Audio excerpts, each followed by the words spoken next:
Welcome, everyone. This is your friend, the DN What If, here with another exciting fanfiction. Today, we're diving into the story of What If Deku was Spider-Man and Bakugo was Deadpool.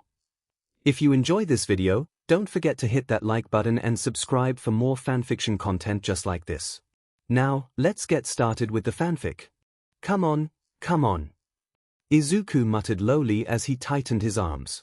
He currently had a strange mutant-looking beast with leathery black skin, a bird-like beak, and a partially exposed brain locked in place with one of his arms around its neck. It was a great deal larger than him, and it squawked and flailed in his grip as it tried to break free. Midoriya Izuku, also known as Spider-Man. Since he'd been bitten by a radioactive spider about a year ago, he donned a costume of red and blue spandex and taken to the streets. Crime rates were soaring, who could blame him? Mutants, such as the one he was currently trying to knock out, had been popping up more and more recently, terrorizing different parts of the city. There were currently a few loose across the east side of town. Go to sleep, come on. Izuku tightened his hold even more as the mutant struggled uselessly. He didn't have time for this. There were other mutants still running loose, causing damage and endangering the public. This one was the biggest and most likely the strongest, but that didn't mean the others weren't causing lots of problems while he sat here dealing with it. Unfortunately, one of his web shooters was damaged and the other had been knocked off at some point, so trying to immobilize the mutant in a different way was his only option. Oh my god, a gasping voice exclaimed loudly from somewhere off to Izuku's right side. Damn it, grunted Izuku as his irritation spiked. Unfortunately, he recognized that voice without even needing to glance in the speaker's direction. Will you choke me like that, Spidey? Asked the eager voice of Deadpool as the man himself strode into sight.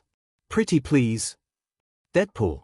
It would be a stretch to call the man a hero or even something so neutral as a vigilante. From what Izuku could tell, he was mainly a mercenary, though in recent months he did tag along to help Izuku out with whatever it was he was doing, or just to bother him. Even after months of interacting with Deadpool, Izuku couldn't say for certain that he knew the guy. For one thing, he quite literally didn't know who he was. They didn't know each other's identities under their masks, and Izuku intended to keep it that way. For another thing, Deadpool was a bit of a difficult read. Izuku tightened his hold further as the mutant flailed and tried to break free with renewed efforts. Having insane amounts of super strength definitely came in handy more often than not, but putting it to use could be a finicky thing. It was especially difficult with something genetically modified. He didn't want to kill the poor BSTRD, but finding the right amount of pressure to knock it out was taking far too long. Come on, Izuku gritted out, frustration building the longer this took. He distantly registered Deadpool stopping in front of him. Is this what does it for you? Deadpool asked in a judgmental, mildly annoyed voice. What? Asked Izuku, sparing him a glance and spotting Deadpool with his hands on his hips, looking down at him. Deadpool was also covered head to toe in his own suit. His was black and red, and he had a small arsenal of weapons strapped all across his body. I've been asking you to choke me out practically since the moment we met, but... Stop! Izuku sputtered out, grip slipping even tighter as his face heated. I'm working. Working? Deadpool scoffed, crossing his arms and tilting his head to the side. You don't get paid for this. That's beside the point. So you're telling me you'll get KNKY with bird brain here, but not me? I'm hurt, Spidey. Really? Deadpool had this way of talking sometimes that walked the line so precariously between joking and sharply sarcastic and something else. It often made it impossible for Izuku to ever understand when he was joking, when he was being mean, and when he was being serious. It didn't help that there was clearly something a little mentally off with Deadpool, that meant that sometimes Izuku wasn't sure if Deadpool himself knew if he was joking or not. Izuku ignored him rather than respond, letting out a grunt of effort as he tightened his hold one last time and the mutant finally went limp. He stood up, shoving the beast off him and looking around for his rogue web shooter. Me next? Asked Deadpool as he stepped closer, getting up in Izuku's space as he so often enjoyed doing. He was slightly taller than Izuku, and he seemed to enjoy getting close so he could tilt his head down to look at him. My safe word is... No. Shut up. Izuku cut him off immediately, turning away from Deadpool to continue looking for his web shooter. He spotted it across the street and ran towards it, adding on right before he went, "Stop teasing." "Teasing?" Deadpool repeated the word like he was disgusted by it. Izuku ignored him and kept running, attention returning to the city around him. The block was largely deserted now, though he could hear sirens and yelling coming from all around him in every direction. Not a great sign. "Damn it," he hissed out as he leaned down and snatched his web shooter, reattaching it the best he could and then launching himself into the air. It didn't take long to find more mutants causing problems. A whole group of them were ripping apart the bottom floor of a department store. Izuku swung in, trying not to be too annoyed at how having only one functioning web shooter was a major inconvenience. He set to work, immobilizing them and keeping an eye out for any civilians in case they hadn't all gotten out in time. "It's called flirting, dumbass." Deadpool arrived at some point, calling from somewhere off to the side. "Hey!" Izuku was distracted by a mutant with particularly big claws that was swiping at him repeatedly. "I wasn't messing with you." Deadpool barked angrily. "I was flirting." "Why does it matter?" Izuku called back as he dropped to the floor to avoid having his torso carved open.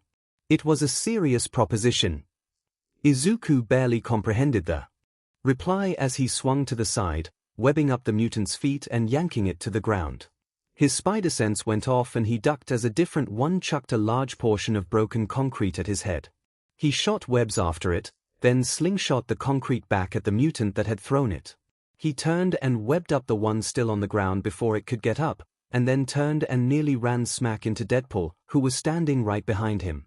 That was another annoying thing about Deadpool. Despite how the man was obviously dangerous and murderous, sometimes Izuku's spider sense just wouldn't go off. Sometimes his other senses seemed to write Deadpool off too, so that in the chaos Izuku sometimes would realize that Deadpool was much closer than he'd realized. It was annoying, it was dangerous, and it made no sense. "So was that a no?" Deadpool's arms were crossed as he looked down at Izuku.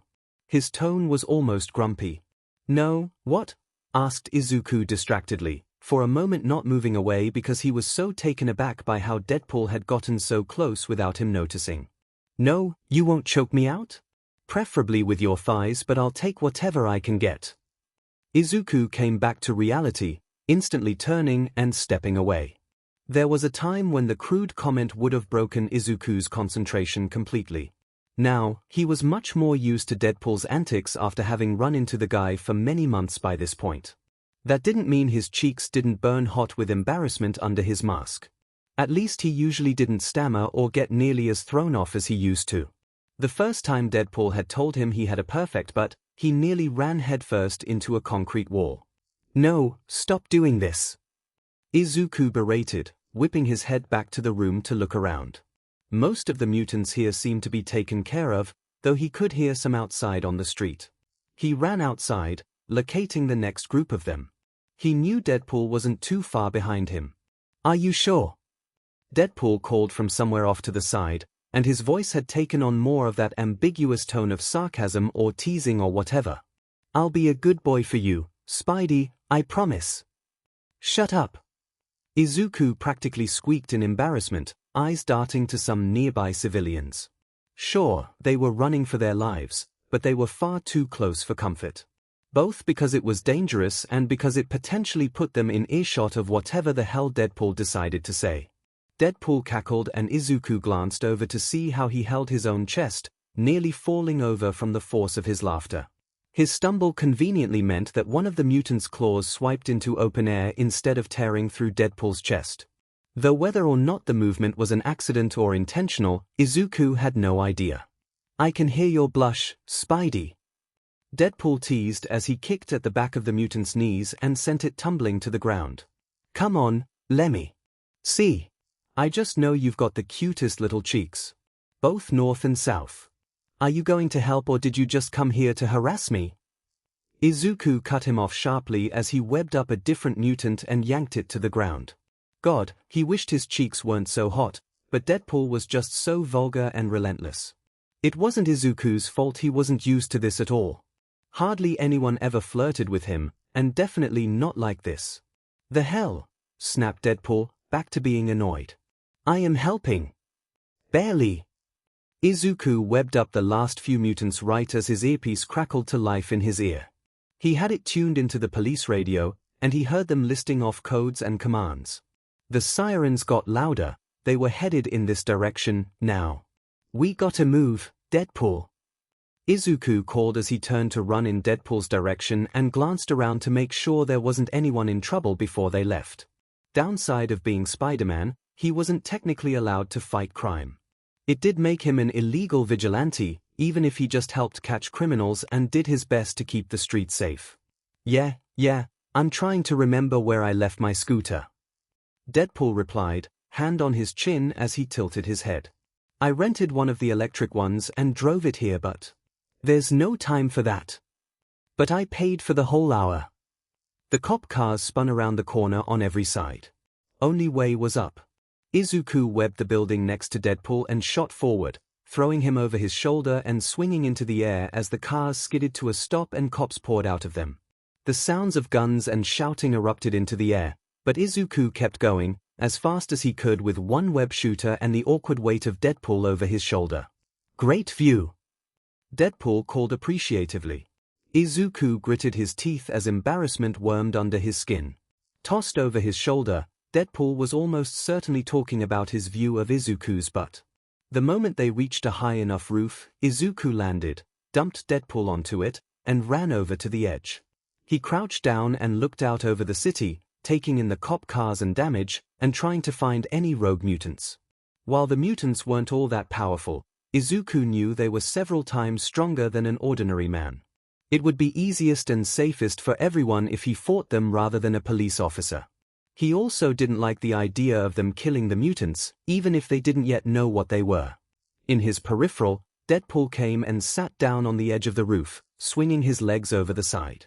For the record, he said very seriously, I would be very grateful to see any of your cheeks. Even if only 2 at a time.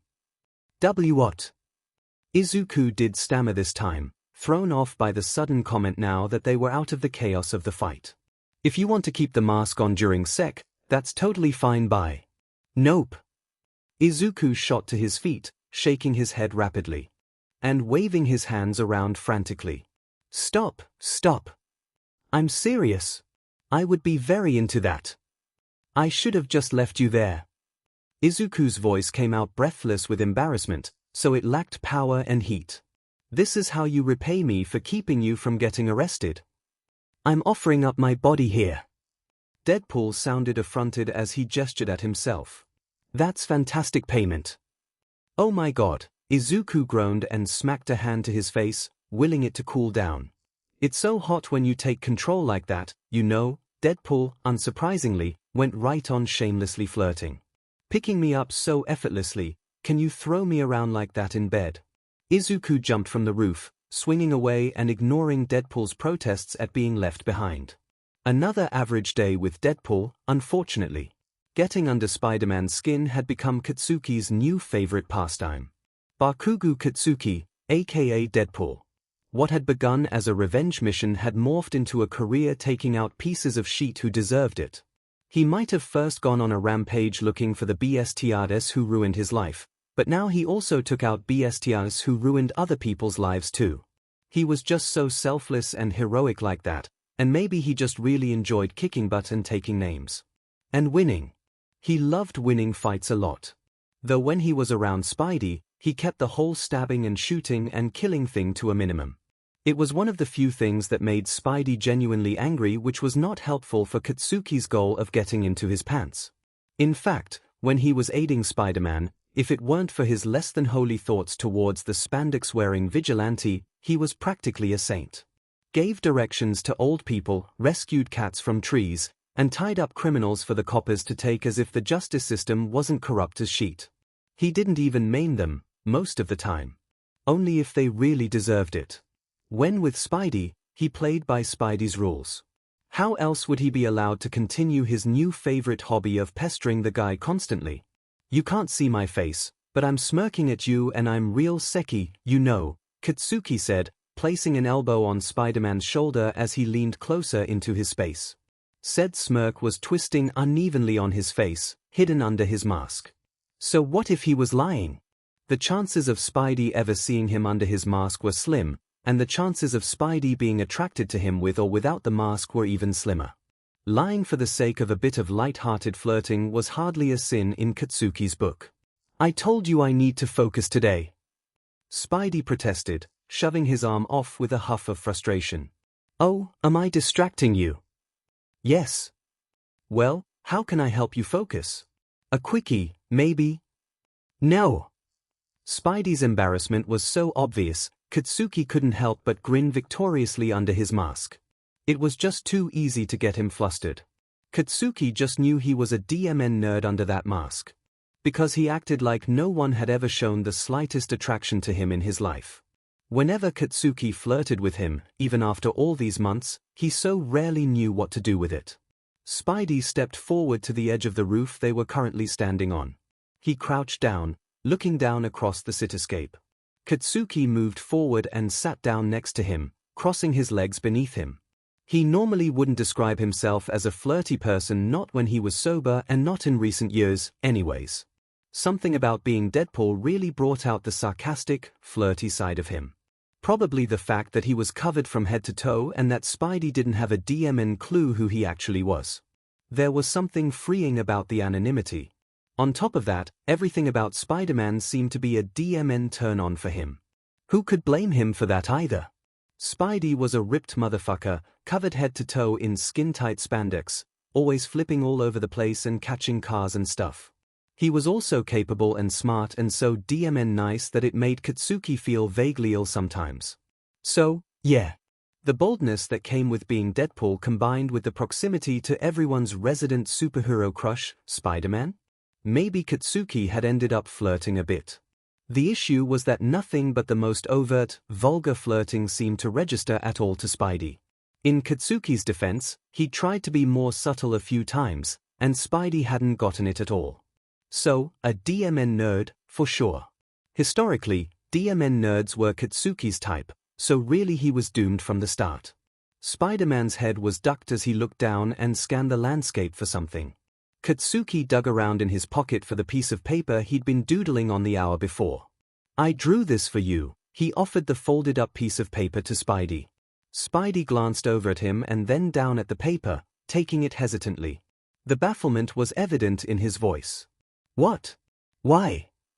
"It's of us." Katsuki shuffled slightly closer, trying to suppress his grin even though his mask was on and Spidey wouldn't be able to see it. He watched as Spidey unfolded it and the smile broke out anyways. "See? It's of us doing the classic Spidey upside-down kiss." Spidey looked over at him, paper still held in his hands. "The what?" "Oh, you've never done that before? Where you hang upside down by your webs and kiss someone who's right side up?" No. Can I be your first?" "Don't worry, I've watched every Spider-Man movie. I've read a lot of the comics, too. I know how it's done." "Heh. You're an upside-down kiss version." Katsuki slapped his hands to his cheeks in an exaggerated expression of shock. He turned and called down to the crowd below, "I'm going to take Spider-Man's virginity." He grunted from impact as Spidey shoved him back, away from the ledge onto the roof of the building. "Shut up," Spidey ordered, but he sounded more peeved than scandalized. Maybe he was getting a bit used to Deadpool. Katsuki immediately rolled to his feet, dusting off his suit. "I like it when you shove me around, Spidey. Harder next time I can take it, babe." Spidey fully ignored him, eyes locked back on the paper. He tilted his head at it. "Did you draw this with crayons?" Katsuki slid up next to him, bumping their shoulders together and running his hand down the side of the paper lovingly. "It was all I had at home," he explained. "Not to brag or anything, but it's the Crayola 96 pack, the one with the built-in crayon sharpener on the back of it." Spidey stared at him, the paper still in his hands. Katsuki could feel his bafflement, and he practically fed off it. "I wanted to make you something for Valentine's Day," Katsuki explained, shrugging. "Valentine's Day," Spidey parroted blankly. "Yes. Will you be my Valentine, Spidey?" For a long moment, Spider-Man just stared at him. With his mask, It was always impossible to tell what expression he had on his face. It often amused Katsuki greatly to fill in the blanks. "It's September," Spidey eventually replied, completely bewildered. Katsuki ped his head to the side. "Is that a yes?" "Hold the door," Izuku called as he ran down the hall, hair a mess, lab coat half on, and travel mug sloshing dangerously. Luckily, the person inside stuck their hand in the door and the door to the elevator reopened. "Thank you," Izuku said. He reached it. His eyes widened as he stepped inside. "Oh, good morning, Kaken." Kaken just grunted in greeting as he moved further from the door off to the side to allow Izuku to step up on his left. He wasn't much of a morning person. His own lab coat wasn't even on at all but slung over his shoulder bag. His hands were shoved deep in his pockets, and his face was already twisted in an unhappy scowl. Kaken was Izuku's childhood friend, though it was a good deal more complicated than that. They were friends as small children, until Kaken went from confident to cocky to big-headed and became something of a bully.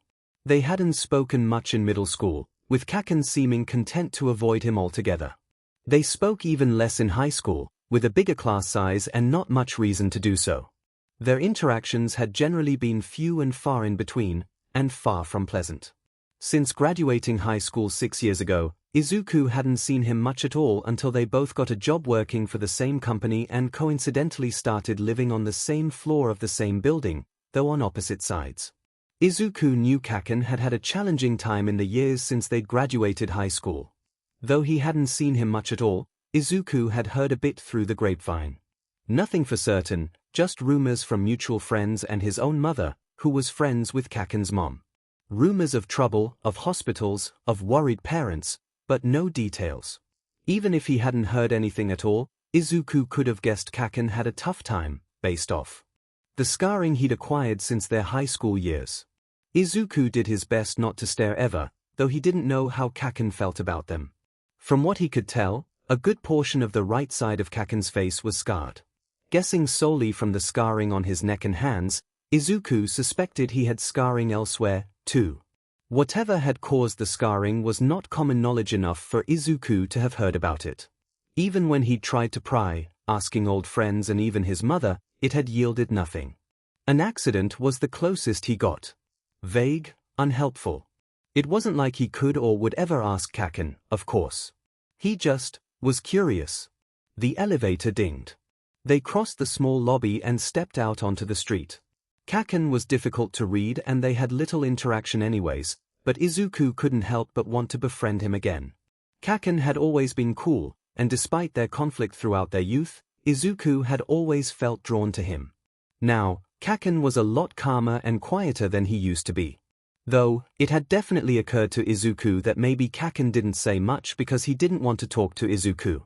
It wasn't like Izuku saw him much outside of running into him randomly anyways.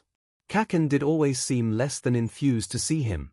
Though since he never openly told Izuku to go away, Izuku's stubborn but kept talking to him.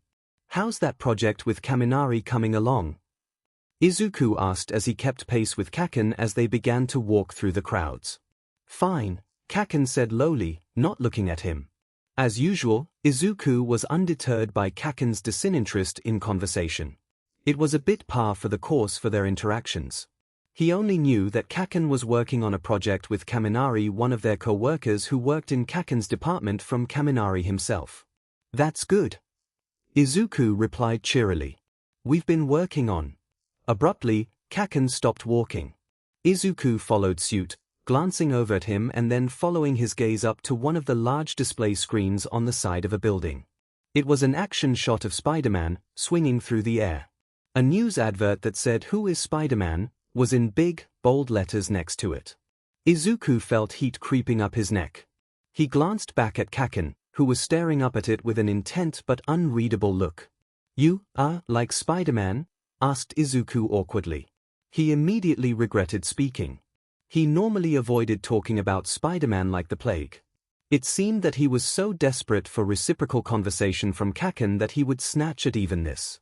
Kaken shrugged as he glanced upward one more time and then kept walking. "I like superheroes," Izuku began as he glanced at Kaken again. Though he had the intention to go on, Kaken cut in, "Yeah, I know that, nerd. Izuku looked over at him in surprise, though Kaken wasn't looking back at him. Right, well, Spider-Man, he's not bad. Kaken sniffed, replying neutrally, yeah, he's cool. Izuku's eyes widened. The heat on his neck crept up onto his cheeks. Cool. He wanted to jump 10 feet in the air from the elation bubbling up in his chest. He struggled to keep the smile from his face, twisting it into something of a grimace to try and hide it. Kaken thinks I'm cool. You seen that Deadpool guy? Asked Kaken. At that, Izuku's eyes went so wide they practically popped out of his head as he jerked his head over to look at Kaken. Kaken had never engaged him in conversation this much since they'd graduated high school. He hardly talked to him even in high school. A normal conversation with Kaken.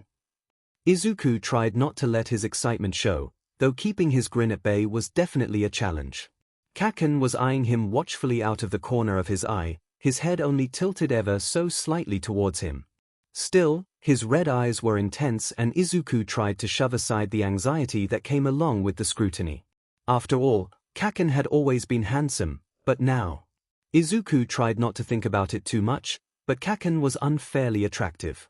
His face had matured since high school, and he was attractive in a very unattainable, almost terrifying way. He had the facial structure of a DMN celebrity, and Izuku would be lying if he didn't find it intimidating sometimes. As much as he wanted to befriend Kaken again, Izuku did have to get past the twisting and fluttering that erupted in his stomach at the slightest bit of attention that Kaken would occasionally give him.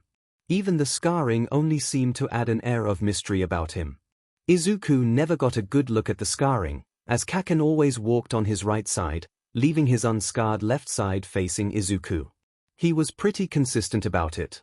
In the end, Izuku had concluded that Kaken must have damaged either his sight or hearing on that side, so he put his left side to face Izuku so he could see or hear him better. The thought made Izuku's pathetic heart skip a beat, even though such an action was far more likely to reduce any annoyances on Kaken's part rather than because Kaken had any interest in specifically seeing him or hearing what he had to say. So, he didn't often get a look at Kaken's scars and he tried very hard not to stare when he did, but they obviously didn't change Izuku's viewpoint of Kaken except to make him so DMN curious. He wanted to look at them closer, to know what happened, to ask questions to add to his mental bank of Kaken knowledge. That was very much so not an option though. Deadpool? Yeah, said Izuku awkwardly, scratching at the side of his face. He's interesting all right. Interesting? Kaken questioned, quirking an eyebrow. Izuku gaped at him for half a moment as he tried to get past the shock at Kaken genuinely trying to have a normal conversation with him. It felt sort of strange, and yet right, that they would be talking about superheroes. It was what they'd first bonded over as 4-year-olds, too. His something. Izuku's face contorted a bit from all the memories of Deadpool's many propositions of SXL nature. Don't like his violent methods, but, he seems to be getting better about that at least.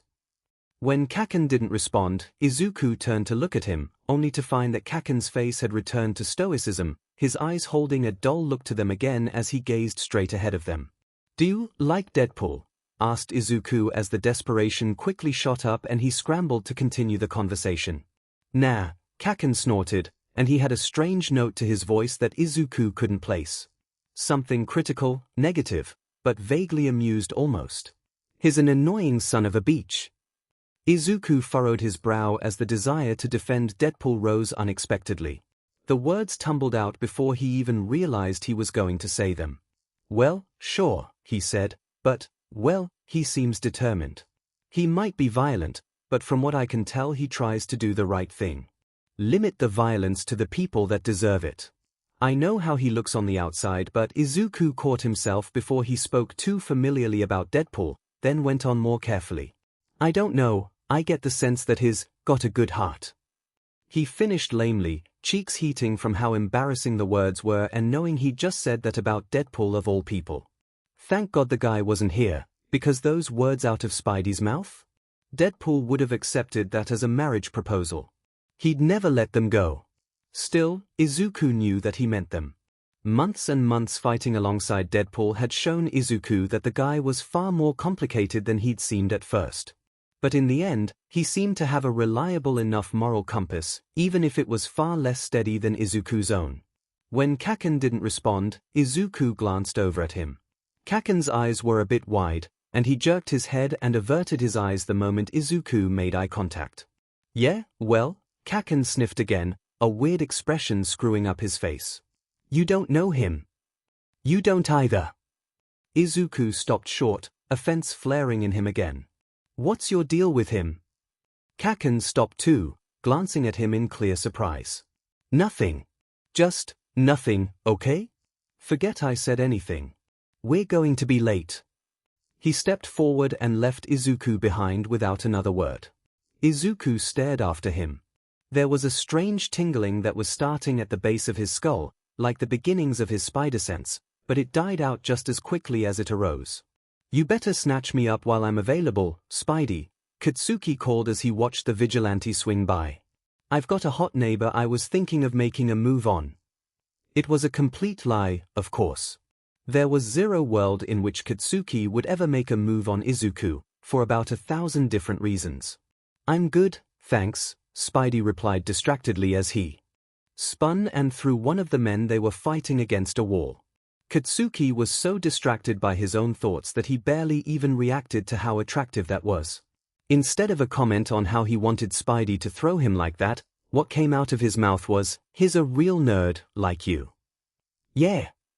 Spidey swung across the room, still sounding like he was only half paying attention to the conversation. Sounds like you have a type. Katsuki grinned slightly under his mask. A man ran at him yelling blood murder, a long knife held aloft. He promptly uppercut the guy hard enough to immediately knock his lights out, and definitely fracture his own wrist. Oh, don't be jealous, Spidey. He turned to face where Spidey was, making a heart with his hands when Spidey glanced over. You'll always be number one in my heart. Spidey sputtered and Katsuki's blood thrummed with adrenaline. What, I'm not jealous. Katsuki blew him a kiss. Say the word, and I'm yours, sweetums. I don't. Spidey sounded awkward, cutting himself off as a group of men converged on him and he turned to take them down. Katsuki grinned, dropping down to slice the backs of some goons' ankles with one of his knives before straightening and slamming his palm into his ear hard. The guy crumpled. Normally, he'd be more focused on seducing Spidey, but today he was more than a little distracted. All day, the words Izuku had said that morning had been bouncing around in his brain, easily taking up all the available space. Izuku already took up so much available space in his brain, and now with this mushy sheet? Easily bulldozed over everything else. Izuku had defended him.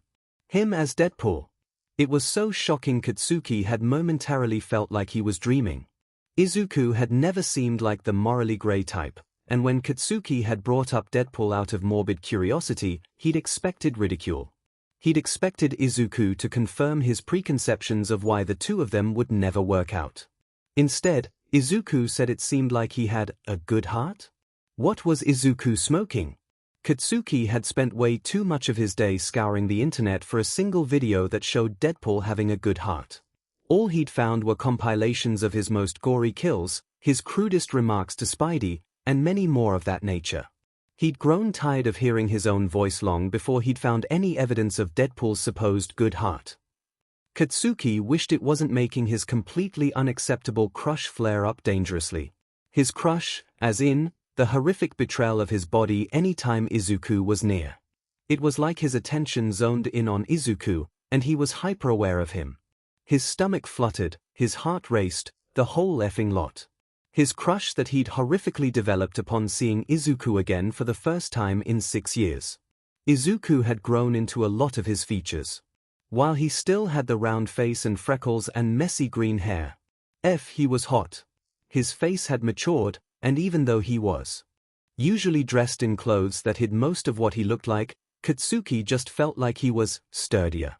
Izuku had always been scrawny, but even without any real close look at him, it was obvious that Izuku was not scrawny now.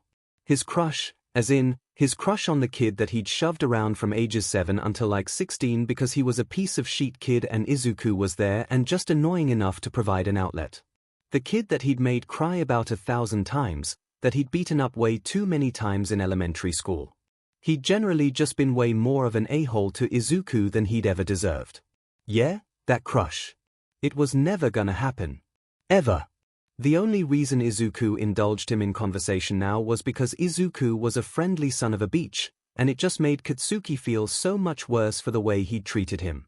In adulthood, it was blindingly clear to Katsuki that Izuku's actions that he'd interpreted as condescending in their youth were just genuine kindness and friendliness. There was a loud bang and a split second later, bullets tore through the front of Katsuki's chest. Sheet. Katsuki rolled off to the side, hands coming up to his chest.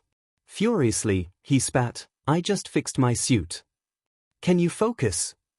Spidey berated as he swung over and easily took down the guy that had just shot him. "Sorry, honey," Katsuki retorted, a sheet-eating grin spreading across his face. "I was just daydreaming about our future together. How many kids do you want?"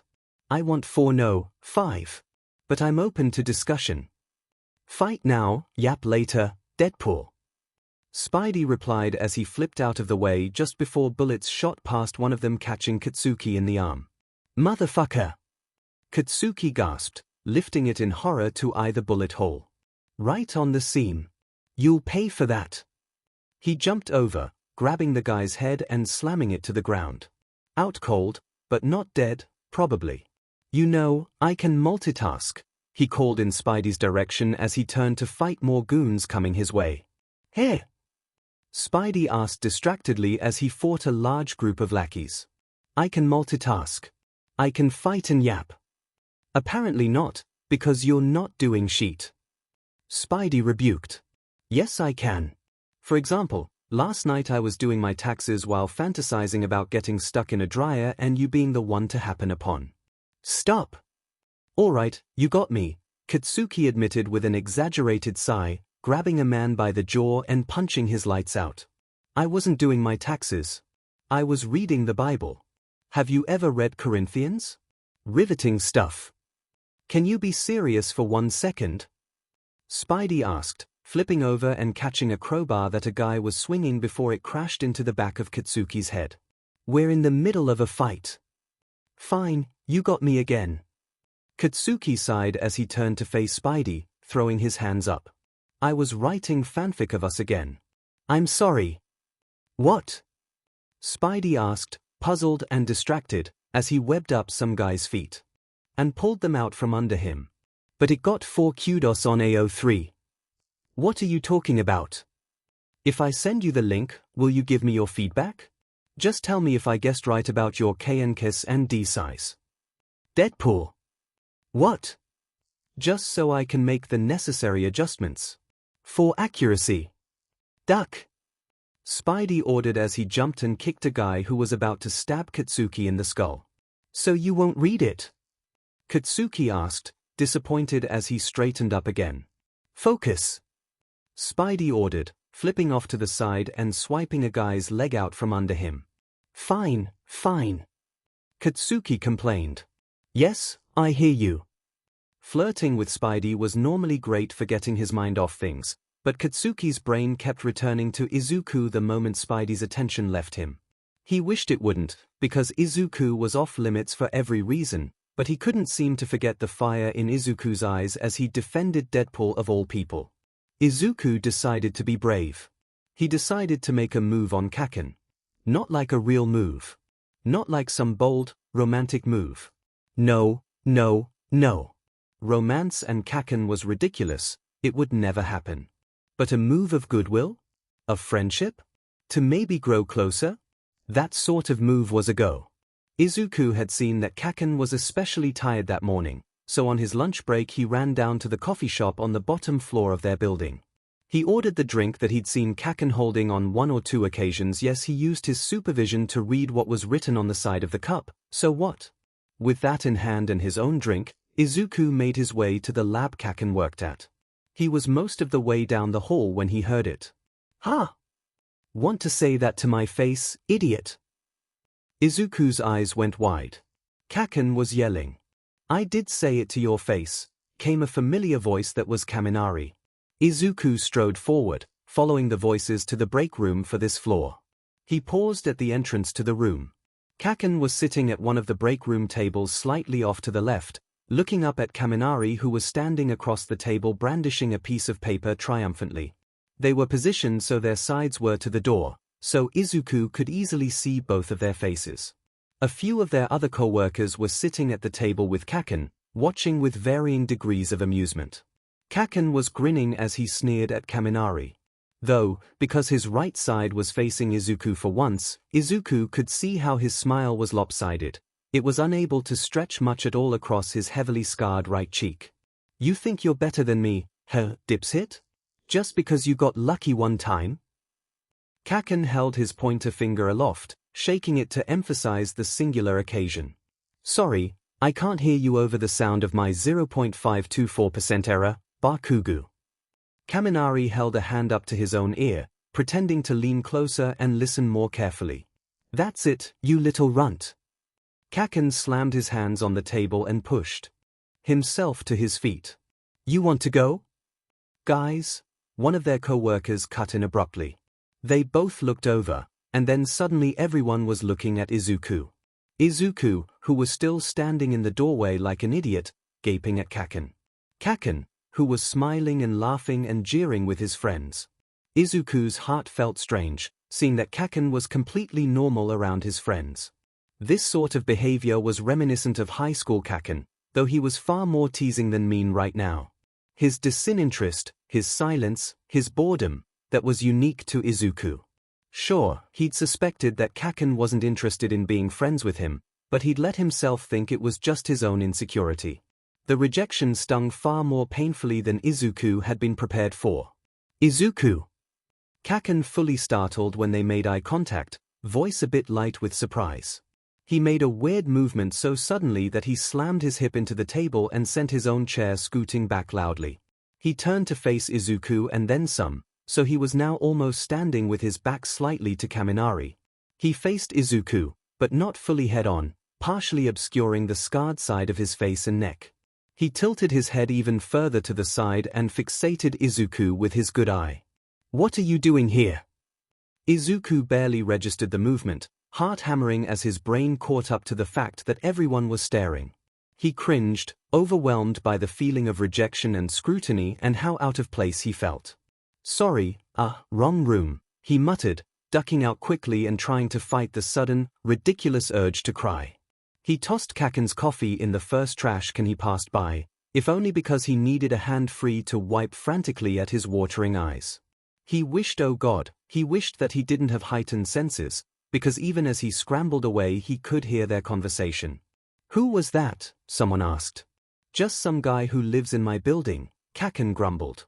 Izuku ran for the elevator, jamming the button aggressively. He wished his eyes didn't burn and that he couldn't still hear.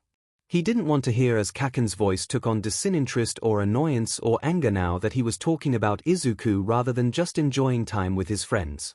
"Huh? Bullshit." Kaminari immediately called him out. "That's Midoriya Izuku. He and Bakugo have known each other forever." "Really?" a co-worker asked in surprise. "Yeah. They." "Shut up," Kaken snapped, voice sharp and biting. "Now." Izuku's eyes burned as emotion rose in his throat, jamming the button harder. Where the hell was the elevator? He didn't want to hear this. The anger and dismissal in Kaken's voice sliced so goddamn deep that it was making him feel sort of sick. "Just some guy." Kaminari scoffed as he repeated Kaken's words mockingly. "We all know how you feel about him, Bakugo. You're not very subtle." Izuku hung his head, face burning. Was it really so obvious that Kaken still disliked him? Was everyone really laughing at him behind his back as he continued to chase after Kaken? Did Kaken really just entertain him for the sake of civility but still find him just as insufferable as he had for the majority of their lives? "Do you think you're fooling anyone?" Kaminari asked incredulously. Even just now it was painfully obvious to everyone here that he's not just some guy to you. "If you don't shut up right now," Kaken threatened lowly, I will end your miserable life. I don't get why you play these games with him. Kaminari completely ignored the threat to his life. Izuku stilled, eyes widening as he subconsciously tilted his head so that his ear was facing towards the way he came. With complete horror filling him more by the second, he easily listened in to the conversation happening at the other end of the hall. Games? Kaken barked furiously. I'm not playing any effing games. Shut the hell up. Acting all cool and uncaring. That's not what I'm doing. I'm Bakugo Katsuki. I'm definitely interested in what you have to say. A completely normal amount. Kaminari poorly imitated Kaken's voice. Yes, Izuku. Do continue as I pretend I'm listening casually rather than. I will kill you. Kaken's threat was accompanied by a slamming noise and some scrambling and scooting of chairs. Just say what you want to say to him and be done with it, Kaminari protested a bit shrilly after a moment. That's all I'm saying. Why do you keep going like this when you clearly hate it so much?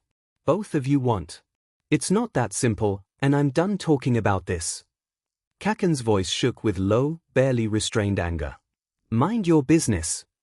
Izuku jammed the elevator button with particular force this time but froze when it shattered under his fingers. Damn it. He snatched his hand away, ducking his head as his mistake threatened to send him over the edge into full-on tears.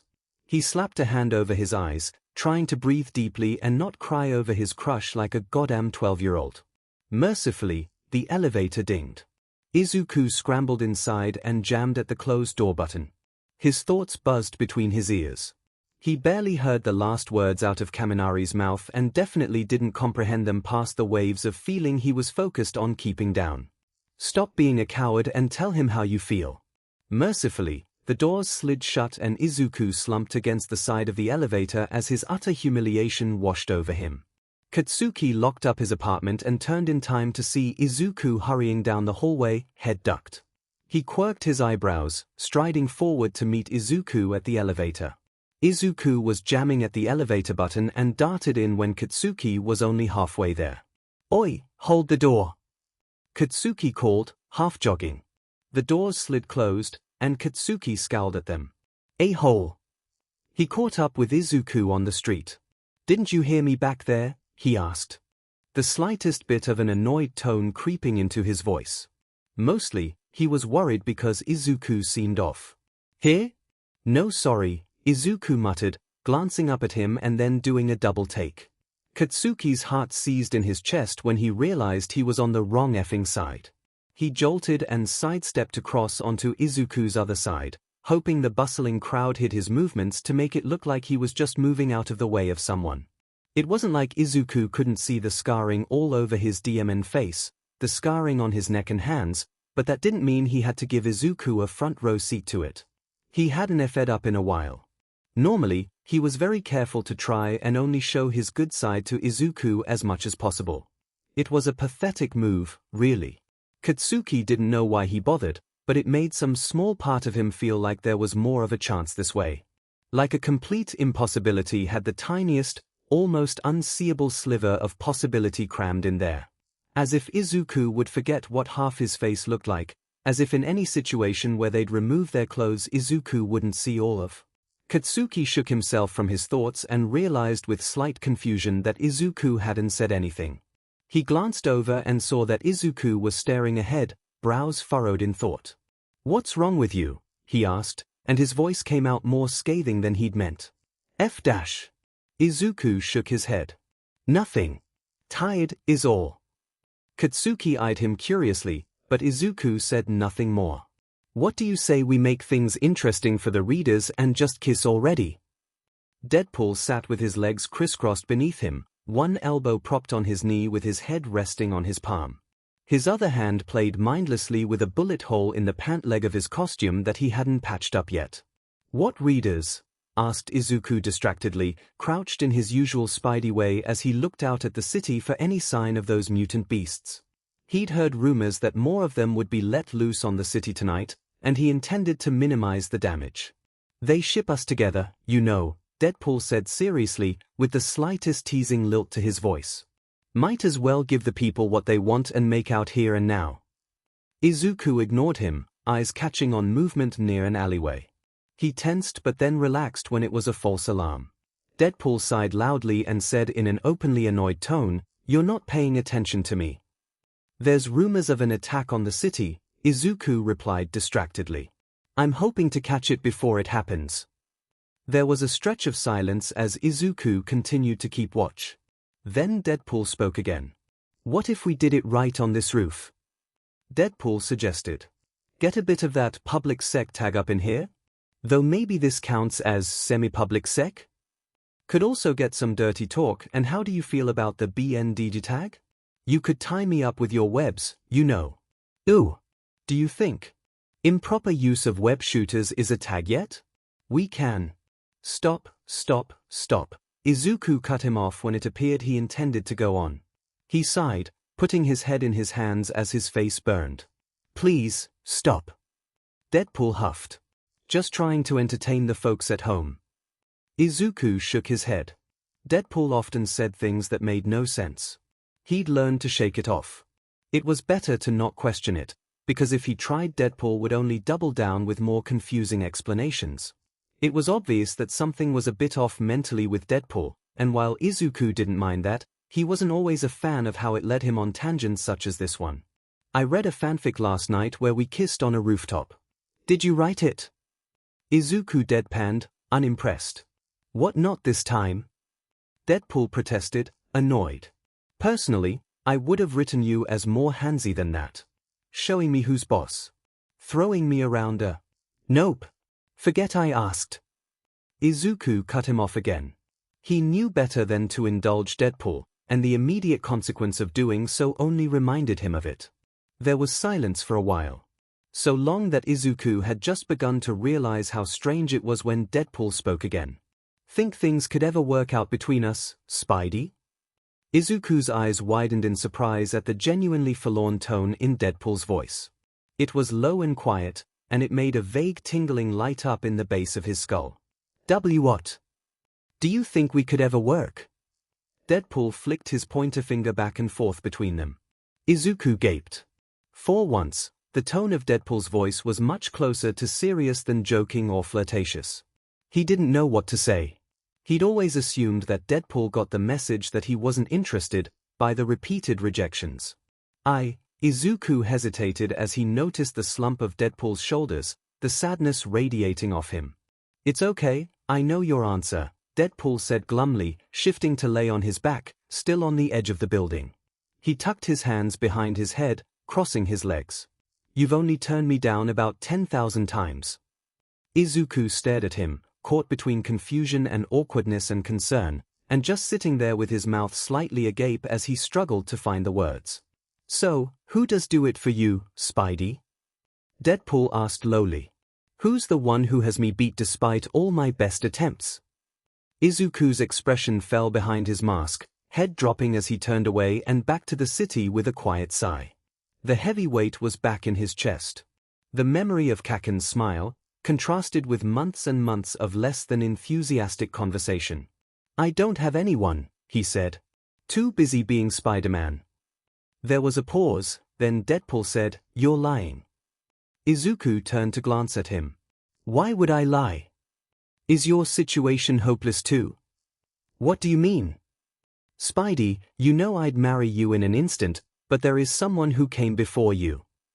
Deadpool paused, sighing loudly. "Doesn't matter though. It was never gonna happen between me and him. Never was, never will. He'll go on to marry some pretty girl with the white picket fence, I'm sure. And I'll watch." Izuku gazed down at him, heart aching from the genuine, deep sadness in Deadpool's tone. This was very surprising to say the least. Deadpool didn't talk much about the people in his life, and this was the first Izuku had heard of someone he had feelings for besides himself, of course. The tingling in the base of his skull was happening again. "Your turn." Deadpool's head tilted up as he looked at him. Izuku shook his head. He didn't want to think about Kaken, much less talk about him.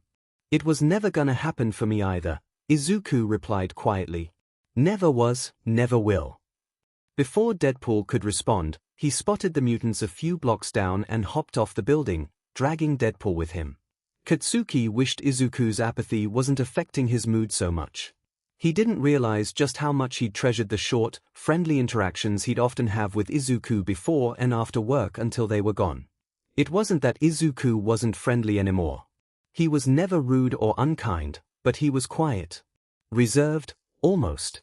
It was an obvious enough change that it was soon clear that he was uninterested in talking to Katsuki about anything at all. While before, he would never shut up no matter how little Katsuki gave him in return, now he would hardly say much in response even when Katsuki put his nerves aside to try and start conversation. Katsuki had no idea what he'd done wrong, but it wasn't like he was in a position to ask anything of Izuku. There'd been a few times when he'd doubted if Izuku was even upset at him specifically. But after hearing Kaminari talk about a completely normal interaction he'd had with Izuku recently, Katsuki was fairly certain it was something he specifically had done. No matter how many times Katsuki worked up the courage to ask if something was wrong or tried his best to reach out, Izuku gave no more than what was expected of someone being socially polite. And Izuku had stopped smiling at him. He smiled at him politely when greeting each other or when it was appropriate, but it never seemed to reach his eyes. And his smile never grew any more than that. It was all tanking Katsuki's mood way more than he would have liked. At least he had Spidey. Though the guy was clearly less than interested and apparently fully interested in someone else flirting with him was a familiar distraction at this point. There was a relaxed and unhinged sort of chaos that Katsuki could lean into around Spidey. He could say whatever the hell he wanted, and Spidey wouldn't hold it against him. Though, today was pushing it. "Well, this is NTMT," said Katsuki, grinning wildly under his Deadpool mask. They were currently trapped in some sort of high-density netting.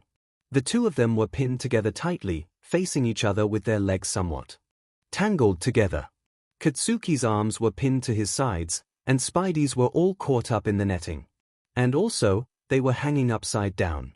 Spidey didn't respond, only grunting and wiggling around as he tried to get free. The jokes wrote themselves, really. Katsuki sighed. "If you don't stop wiggling like that, I'm going to unsheath my katana, and by katana I mean. What is wrong with you?" Spidey cried, scandalized, and only wiggling more as he tried frantically to free them. "What?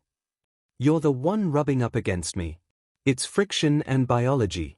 Don't make excuses. And spandex grinding on leather. Would you just shut up so I can think?" "Don't yell at me," Katsuki replied sharply. "That's one of my turns." "Oh my god." Spidey groaned, which also didn't help things on Katsuki's end.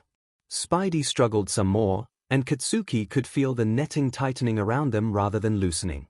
"Yeah, don't think that's gonna work," said Katsuki. "Well, we have to try." Spidey shoved at the netting again, but his arms were stuck in such a weird way that they did nothing against the strange material keeping them captive. "Fine, but just so you're aware, you are grinding against me every single time you move. So, can't exactly blame me if I get a little, excited by that." "Goddamn," Spidey huffed. Katsuki could feel as his whole body relaxed as the fight momentarily left him. "I can't believe this. And we let him get away." "Don't worry, Spidey. I saw him heading towards downtown, and that place is covered in cops right now because of that bank robbery this morning. The idiot's going to get arrested so fast." The cause of their current conundrum was some villain of the week that got a really lucky shot off at them with some sort of weapon they'd crafted. The weapon had shot the netting at them, both tangling them together and knocking them off the side of a building. Either luckily or not, the netting had gotten caught on something above them, leaving them hanging in an alleyway several stories from the ground. It was later in the evening, and they were in an area of town that was fairly deserted. That was probably for the best. They didn't need to get found like this by the cops or worse get a video posted online of them stuck in this stupid position. "Yeah, but in the meantime we're still here," Spidey said, increasingly exasperated. I'm not really that mad about it." "Somehow, that's not surprising to me," Spidey replied flatly. For a long moment, they were still just rotating slowly in a circle as they hung there over a dirty, deserted alleyway. It was quiet except for the very distant sound of a police siren. Katsuki broke the silence. "So, you ever tried pegging before?" Spidey made a weird squeaking noise, his head jerking to look at Katsuki as much as he could without getting too in his face. Katsuki obviously wouldn't mind if there was no space between their faces, but Spidey was clearly uncomfortable with their faces getting any closer even with their masks on. "Stop!"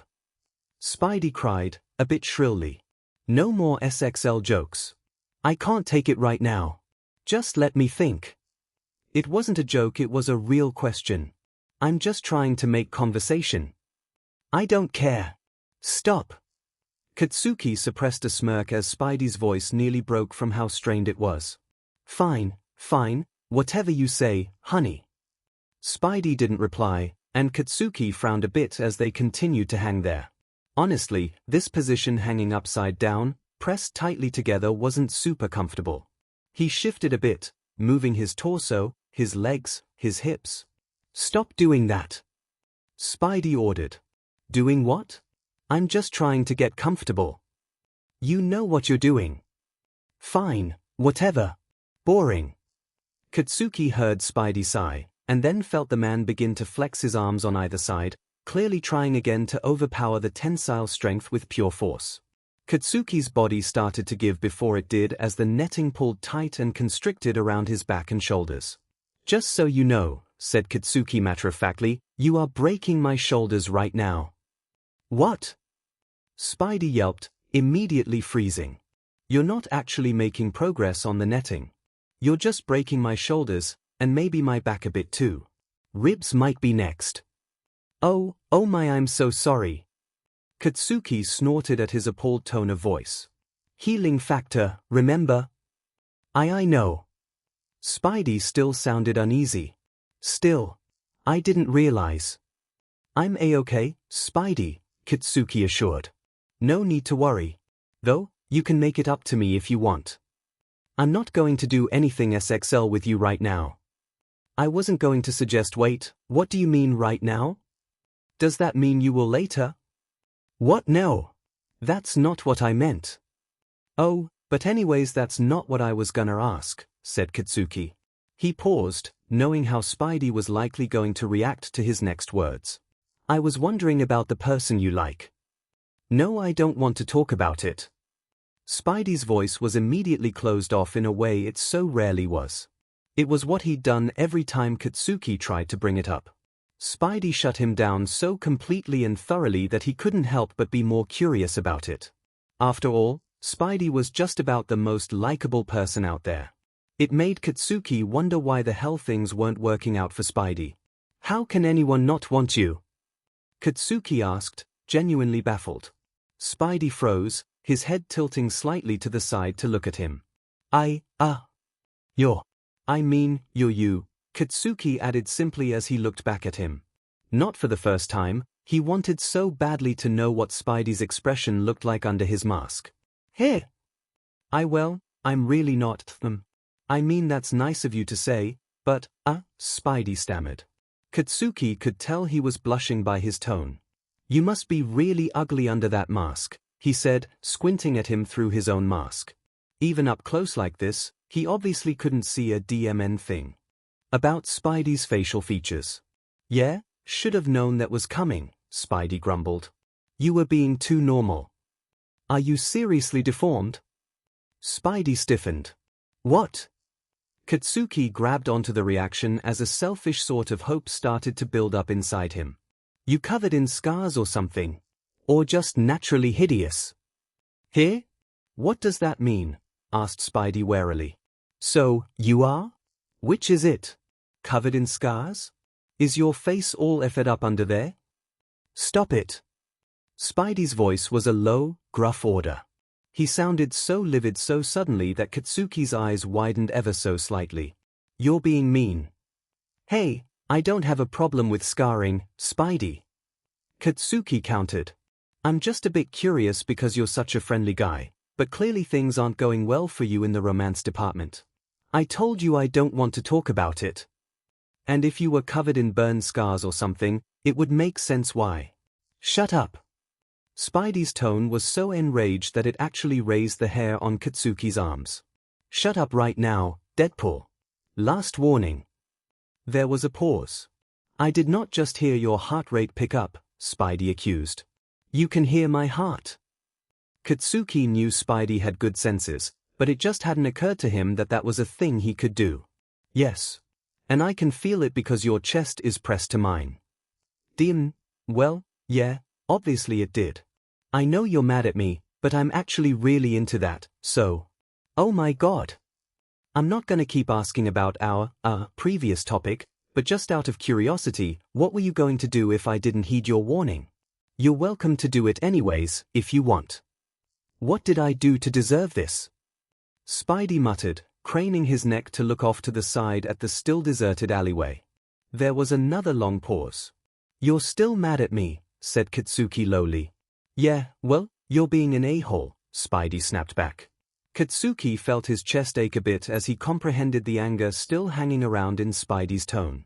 By now, he doubted that Spidey had any severe scarring himself because he didn't really sound personally offended. Rather, Spidey sounded indignant in the way he did when he thought any injustice was occurring. And to this day, Katsuki had not once heard Spidey take on that tone of voice in defense of himself and himself alone. He only got this angry for other people. So, Spidey was probably just being Spidey. He was probably just upset because he disagreed with what Deadpool had said and implied in general, not because he was personally offended. But Spidey was a nice guy, which meant he was really mad. Katsuki could still feel the tension that was bordering on aggression radiating off Spidey in waves. He made a split-second decision and hoped that he wouldn't regret it later. Even as he made the decision, he felt his own heart start to pound in his chest for a whole new reason. The beginnings of a nauseating feeling started to grow in his gut. And you know what else? Spidey went on, gaining power and fury behind his words. You're a real piece of work, Deadpool. People are always telling me to stay away from you and… Katsuki spoke quietly, but Spidey cut himself off abruptly the moment he started to speak. I was projecting, Spidey. What? You're mad about what I said about scars and stuff, right? Spidey's lack of reply was answer enough. I'm sorry, Katsuki continued, as his stomach twisted itself into painful knots and the pressure in his chest built alarmingly quickly. I was projecting. I was talking about myself. You were? Spidey sounded completely taken aback. Katsuki scoffed quietly and wished that the bitterness wasn't so clear in his tone as he went on. I'm the one with the ugly mug that needs to be covered up. So, I was just saying shit. I didn't mean to upset you. Spidey was still and silent for a long moment. Katsuki was left to wallow in the feeling eating away at his gut for far longer than he was comfortable with. You're saying you have scarring? Spidey asked uncertainly. That's what you mean? Yep. Katsuki tried to force casualness into his tone. He was pretty sure it wasn't working, as the serious atmosphere didn't ease in the slightest. All over. Be grateful you've never had to see me, Spidey. It's a horrid sight. Don't say that. Spidey all but whispered his reply, and his voice was so dismayed that it made every feeling that Katsuki was wrestling with spike dangerously within him. Ha! Katsuki barked a tense laugh, but he couldn't keep the strained resentment from his tone no matter how hard he tried. You've never seen me without this suit and demon mask on. I don't need to. Spidey countered earnestly. Just because. I appreciate the sentiment, Spidey, I really do. Katsuki cut him off sharply before he could go on. But it's fine, okay? I accepted it a while ago. This is it, these scars are the price I paid for my life. What do you mean? Spidey asked quietly. Katsuki breathed in a slow, deep breath. Story for another day, maybe. Alright, sorry. S'fine, Katsuki replied softly. Just, don't need to get into the tragic backstory right now, do I? The chapter just started. Spidey didn't reply, and again they slowly, ever so slowly spun in a circle as they hung there over the alleyway. I was hoping you might be fed up under that mask, too, Katsuki admitted, because why the hell not at this point? Since you cover up every part of yourself too, I thought it wasn't the craziest stretch to make, you know? Oh. But you're probably a handsome BSC under there, ain't ya? Katsuki poked fun as he tried to lighten the mood. It didn't work as well or as immediately as he would have liked, but he heard Spidey's feeble attempt at playing along when he replied. Hardly, Spidey said weakly. I'm very plain, I promise. I'll be the judge of that. No, you won't. Or, DMN. Spidey snorted softly, and it made a secret. Fond smile break out on Katsuki's face under his mask. Anyways, I'm sorry for lying to you about being attractive all this time, said Katsuki, mock seriously now. I've still got a fantastic body, of course, but it's pretty effed up from all the scarring.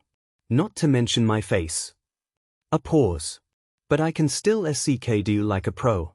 And we're back, Spidey groaned in exasperation. Don't need to be hot to be good at deep-throating, am I right? Did you know if you dislocate your jaw it? Oh my god, oh my god, oh my god, Spidey muttered in horror, and Katsuki started to grin as he heard the mortification growing in his voice. In fact, I wrote a fanfic where. Nope.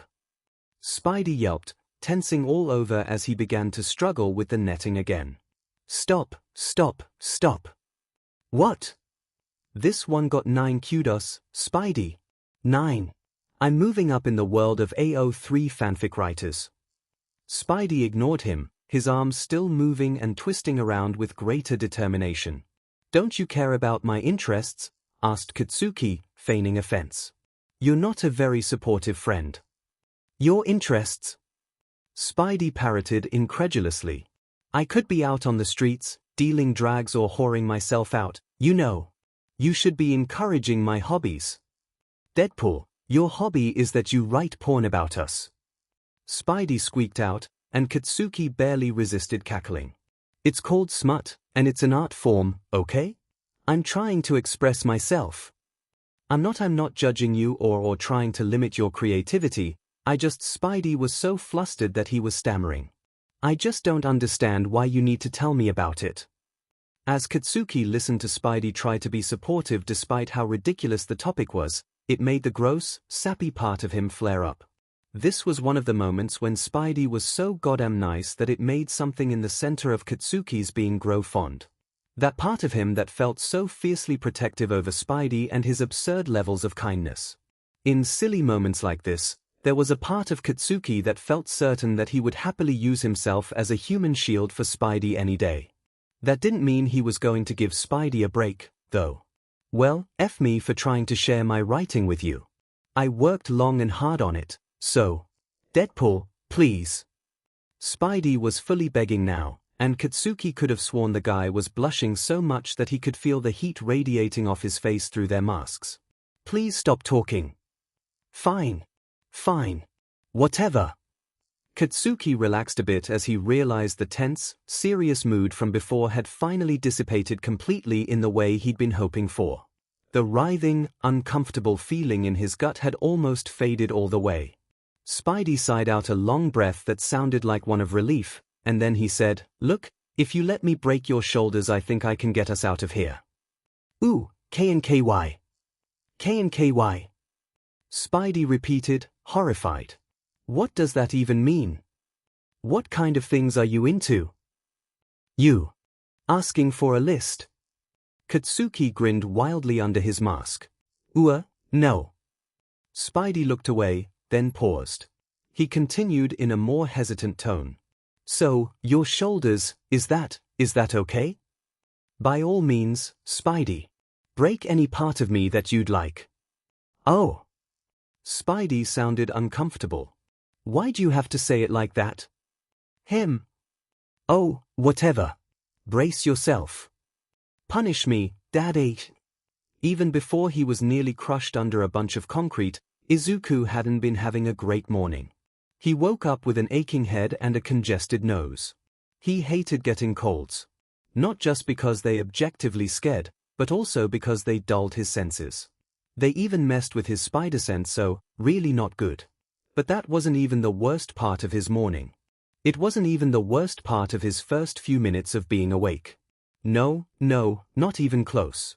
Izuku woke up right out of a dream that was so incredibly vivid that he had to just lay there and stare, wide-eyed, at the ceiling for a long time. He nearly made himself late to work because of it. It was a dream in which Deadpool had pulled off his mask to reveal that he was Kaken. Then they proceeded to heavily make out, and then some.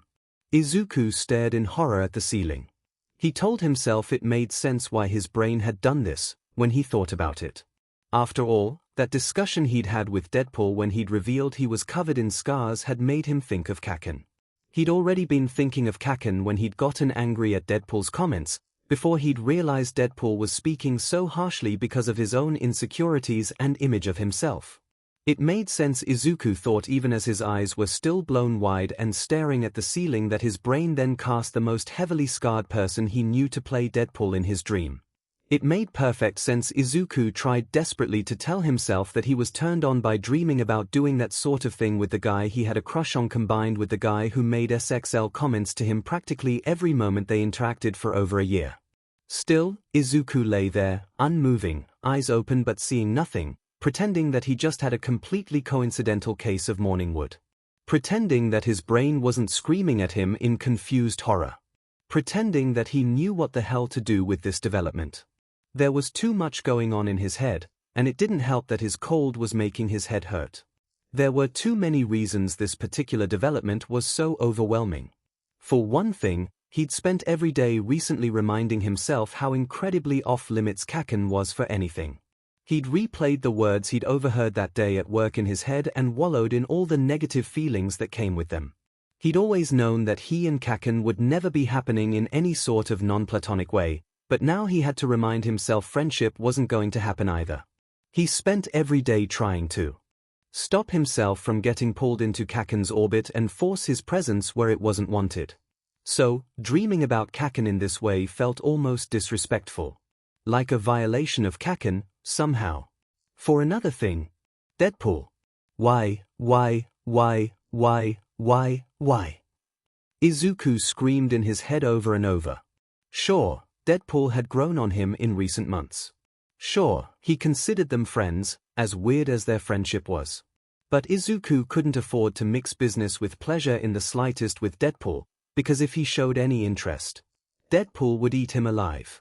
He honestly wasn't sure how Deadpool's repulsive flirting could get even worse, but he knew that the guy would rise to the challenge and find a way.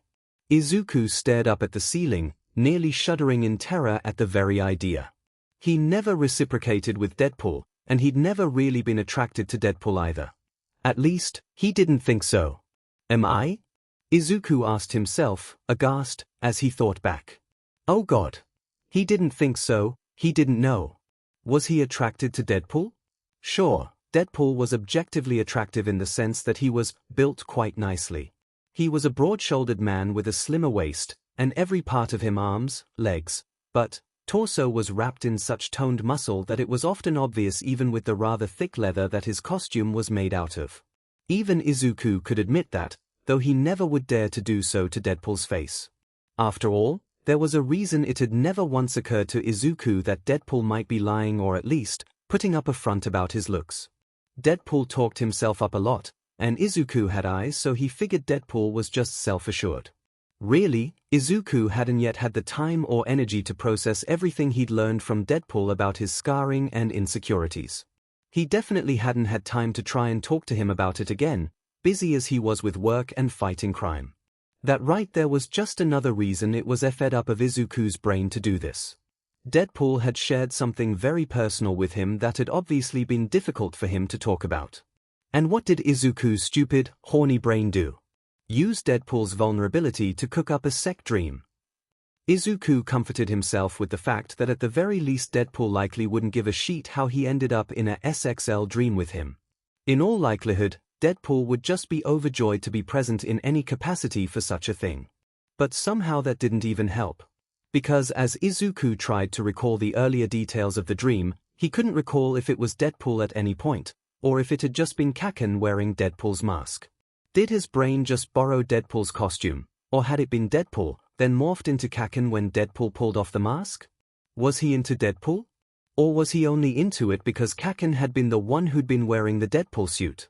Izuku slapped his hands over his eyes as his body responded positively to the very thought of that. Oh God, oh God, oh God. Izuku gritted his teeth, pressing his hands harder over his eyes. Izuku was so confused, and he didn't understand what the hell to do with this mess his subconscious had cooked up. He told himself over and over that it made sense that his brain had chosen these things for his dream, given the information. That it didn't have to mean anything about anything. That it didn't have to mean he was a pervert who dreamed about Kaken that way. That it didn't have to mean he was sexually attracted to Deadpool of all people. When Izuku had finally been able to make himself move, he'd had to sprint around, take the fastest and coldest shower known to man, and then sprint to work to make it in time. It scared because he was sick and suddenly everything was 10 times harder than normal. On the bright side, running so late meant that he definitely didn't accidentally run into Kaken. He'd been generally not conversing much with Kaken in an effort to give Kaken an out to not have to talk to him. Still, Kaken occasionally would come up to him and talk to him unprompted. Izuku didn't know what to do with that. He didn't know how best to communicate to Kaken that he didn't have to do that out of politeness. Even so, Izuku was glad to avoid even a short, slightly awkward interaction with Kaken right now. He didn't think he could look him in the eyes after that dream, even as he was already working so hard to forget that it had happened. Izuku's workday dragged by slowly and unproductively. Though he felt generally sluggish and got very little done, at least work was a good distraction from that morning. By the time his day was over, Izuku was exhausted from his cold draining his energy, and his half-asleep brain had long forgotten his dream. Because his cold symptoms had worsened, on the way home Izuku had to drag himself to a convenience store to grab some medicine and food. He emerged from the store, with his purchases tucked away in his bag, and started to walk back to his apartment. With a sigh, Izuku decided that he probably shouldn't spend any time as Spider-Man today and just try to get rid of this cold. In an effort to stick to this plan, he didn't so much as check his messages or his police scanner as he made his way home. That's when he was nearly hit by a massive slab of concrete. See, normally Izuku would have no problem avoiding it. His spider sense would have alerted him with plenty of time, and he would have easily evaded. Today, his spider sense did jack shit, and by the time he sensed it, he turned around to find a massive chunk of concrete about to crash right into him. Something else hit him first. Izuku's eyes went wide as several things happened all at once, and his cold-addled brain struggled to keep up. He grunted from an impact from the side, then he was falling and spinning, and then the wind was knocked out of him as he slammed to the ground. "Are you okay? Are you hurt?" A panicked voice asked milliseconds after they'd hit the ground. Izuku blinked his wide eyes up at the ceiling. When had he gotten inside? What was happening? Izuku was so confused that he found himself not reacting as he felt himself getting shuffled around. It seemed he'd landed on someone. They moved out from under him quickly but gently, pulled off his bag, and moved him carefully to lay on his back on the ground. Sluggishly, Izuku glanced up at the person who'd slammed into him as they moved to kneel next to him and lean over him. "Deadpool. Oi! You hear me? Are you hurt?" Izuku frowned as Deadpool moved into his line of vision. He was about to ask Deadpool what the hell he was talking about. Obviously he was fine after a singular hit, but the words froze on his tongue. Izuku wasn't Spider-Man right now, he was just Izuku. Deadpool was here, but he was interacting with Midoriya Izuku, not Spider-Man. That fact, combined with Izuku's sluggish mind from his sickness, made the moment feel a bit surreal. His brain whited out with bewilderment and indecision, and he found himself entirely at a loss for how to react to this situation. "Yeah, I'm fine," he said instead. His voice was raspy from his cold. He went to sit up but was stopped by a hand on his chest. "Don't move. I'm going to check you for injuries, okay?" Before Izuku could protest, Deadpool's gloved hands were grabbing the sides of his head and pressing down cautiously but firmly on his skull. "Tell me if anything hurts," Deadpool ordered. Okay," Izuku replied, because he wasn't sure what else to do. Belatedly, he comprehended what had happened. That massive slab of concrete had almost hit him, but Deadpool had tackled him out of the way. And then it seemed that they'd fallen into some sort of sinkhole? More concrete was stacked precariously overhead, blocking the way they'd come. Izuku heard muffled sounds of chaos out on the street, but less than he would have expected. Sirens announced the presence of cop cars. He desperately hoped that for once, they had it handled. His brain wasn't working fast enough to figure out how to get out of this without revealing his identity. The space they were currently in was oddly spacious, though covered in chunks of broken concrete and other debris. It probably could fit a small car, and Izuku could likely stand up all the way and only need to duck a little bit. Deadpool pressed across his face, then moved along his neck and down to his shoulders. "Any pain?" he asked. "No. Tell me if there's any pain, got it?" Okay." Izuku frowned as he belatedly realized something else. "No pain, I'm fine." What he'd realized was Deadpool making his voice deeper? Izuku might have normally laughed at that, but his head felt so foggy from his cold that he just felt a little confused. Why was Deadpool making his voice sound like that? It explained why Izuku hadn't immediately recognized Deadpool's voice, at least. Like this, it sounded a little weird, as if he was purposefully doing a funky voice. As strange as it wasn't the most important thing. "What happened? Were you fighting someone?" asked Izuku. He couldn't believe he didn't notice anything until he was nearly being hit by something. "You seen those weird mutants on the news?" asked Deadpool. "Yes." Izuku's tone grew more serious. They'd been there? How had he not seen them? It was one of those bestiatas. The cops apparently had it restrained, but it broke free about an hour ago and has been wrecking different parts of the city. "How'd I not see that?" Izuku mumbled to himself. "This one can camouflage itself," Deadpool said, sounding annoyed. "So, not sure anyone on this street had noticed it until it started throwing stuff around. I'd been trying to track it, but I also can't see the DMN thing." Izuku frowned. Still, he should have noticed it. God, he hated being sick. He looked back at Deadpool curiously. "You tackled me out of the way," Izuku murmured. "Wasn't about to let you get crushed, was I? And you turned mid-air to take the impact of the fall." Pretty sure that was just good luck on your part," Deadpool replied dismissively. Izuku eyed him out of the corner of his eye. Maybe a normal person couldn't have been able to perceive everything fast enough to tell the difference, but Izuku could. A lot of things had happened at once, but he knew for certain that Deadpool had very purposefully gripped him to his chest and rotated them to take the impact. "Well, it was amazing," Izuku said honestly, offering Deadpool a grateful smile. "Thank you." Deadpool glanced up at his face, paused for half a second, then hurried to continue what he was doing. "Just another day as one of your friendly neighborhood superheroes," he said, in that tone of his that walked the line so well between joking and serious and sarcastic. "Make sure to leave a good review on my website, will you? There's also a totally optional section for gratuity if you're feeling really grateful." Izuku huffed a laugh at Deadpool brushing off the praise. He knew that Deadpool most definitely did not have a website. It was true that Izuku was impressed with him, though. When he'd first met Deadpool, the guy was very violent. Deadpool clearly had a lot of rage he was harboring deep within, and he didn't hold back on taking that out on whoever he was up against. While Deadpool never harmed innocent people and helped them out when he had to, he'd never really seemed to prioritize it over delivering a thorough beating to his opponent. It had even taken Spider-Man months to get Deadpool to stop constantly referring to civilians and bystanders as extras. "But they are extras," Deadpool would argue. "They don't even have names. They're just running around in the background of the scene. Just because you don't know their names doesn't mean they don't have names." Izuku had scolded him. If they were relevant to the story, the author would give them names.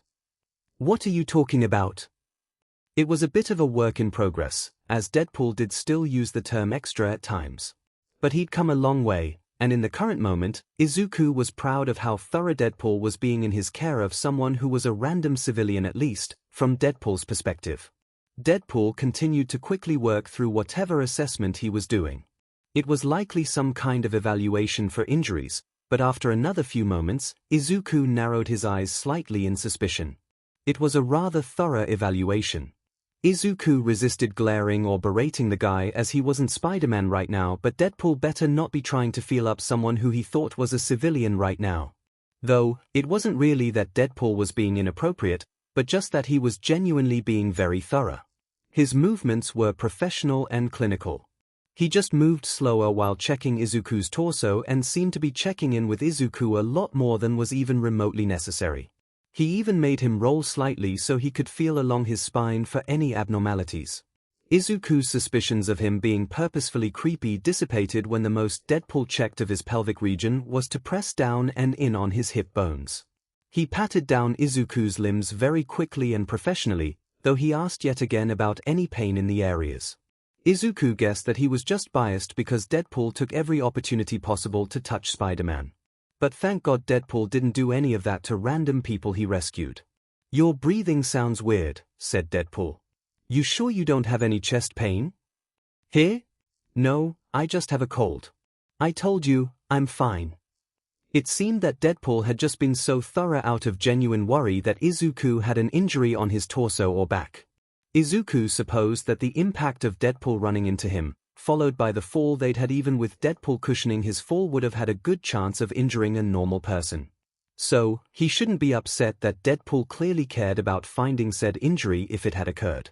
Still, by the time Deadpool finished his assessment, Izuku was trying to resist being very annoyed. He was tired and sick, and he just wanted to get out of here. He was glad Deadpool cared so much about civilians even without Spider-Man there to peer pressure him, but Izuku wasn't injured in the slightest. "Okay, I think you're good," said Deadpool finally. He sounded uncharacteristically hesitant, which made Izuku look closer at him. It wasn't like he could see under the mask, but he couldn't help it. Deadpool was being weird. "You can sit up but be careful. Do you need help?" "No, thanks." Izuku had to reach very deep inside himself to find his patience and manners.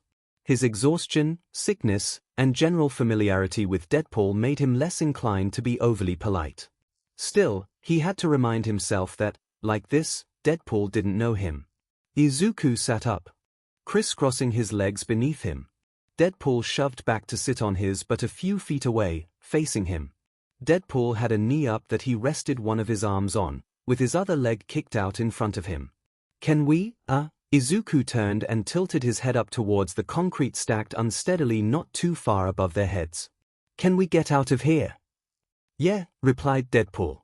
"I contacted Spider-Man, and he'll be here soon to help out."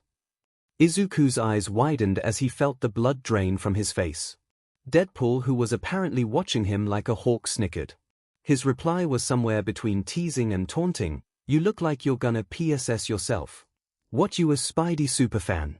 Don't be nervous." "No, I just," Izuku stammered. His next words were hesitant, and even more hoarse as his voice strained with uncertainty. "I mean, what if he doesn't come?" "Nah, he's usually nearby and I messaged him," Deadpool assured, waving a hand dismissively. "Told him it was urgent. He'll be here in a sec." "Right," Izuku said awkwardly, glancing around the space they were in and then up again at the debris that had fallen over top of them. He looked back down at Deadpool. "Are you sure you can't get us out of here on your own? It's best to wait." The joking tone was gone from Deadpool's voice, and he now sounded cheery. "If any of the debris dislodges or shifts wrong, then it could fall and you could get hurt.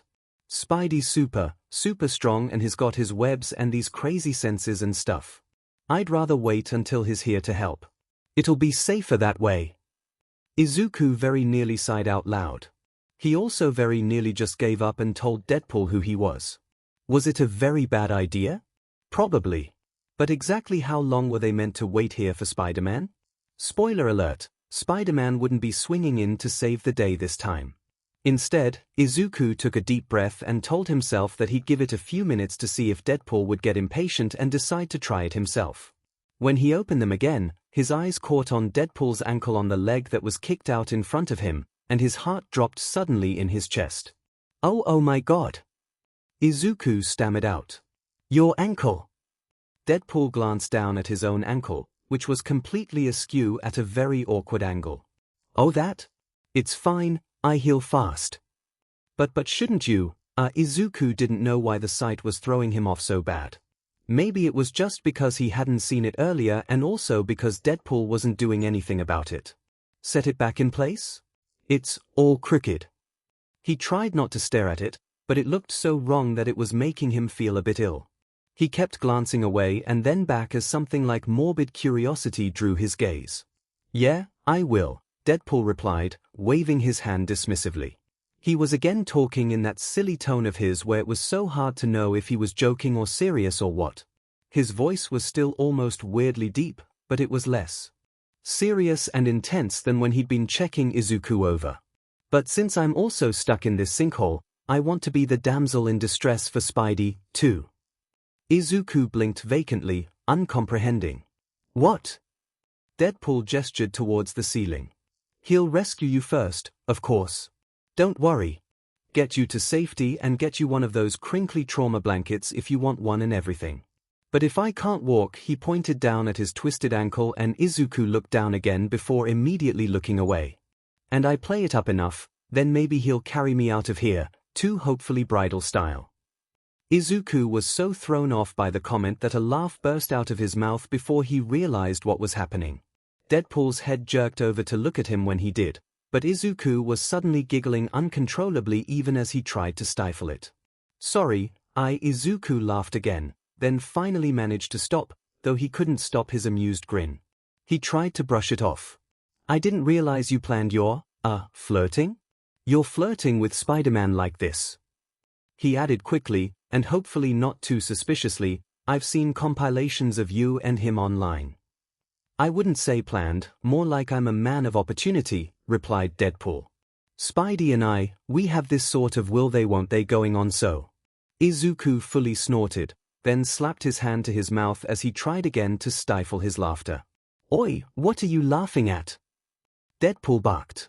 It was in that way of his where Izuku knew that he was still joking around, despite how objectively harsh it sounded. You think you're better than me? You think you could stuck Spidey any better than me? Go right ahead and try. Izuku's laughter died down. No, sorry. You're just, he hesitated, knowing this would go straight to Deadpool's ego, but he had no idea how else to explain why he found it so hilarious. I just think you're funny. And like I said, I've seen your compilations with Spider-Man online, and I'm just laughing picturing his reaction. Yes, he's always so flustered by my advances, Deadpool said as he leaned back against the wall. He sounded a bit smug. It's a sign that he's secretly into me, if you ask me. Izuku chuckled again, but his laughter had mostly died down. He really needed to find an excuse for why they had to try to get out of here without Spider-Man, of course. But before he could speak, Deadpool spoke again. You seem like a nerd, said Deadpool in a tone of voice that was oddly casual. Izuku glanced at him in surprise. Hey! Got any advice for me on how to woo a guy? Deadpool elaborated. Spidey's also a nerd, so some insider information would be greatly appreciated. Izuku was so shocked that for a moment he almost let out a laugh of complete disbelief.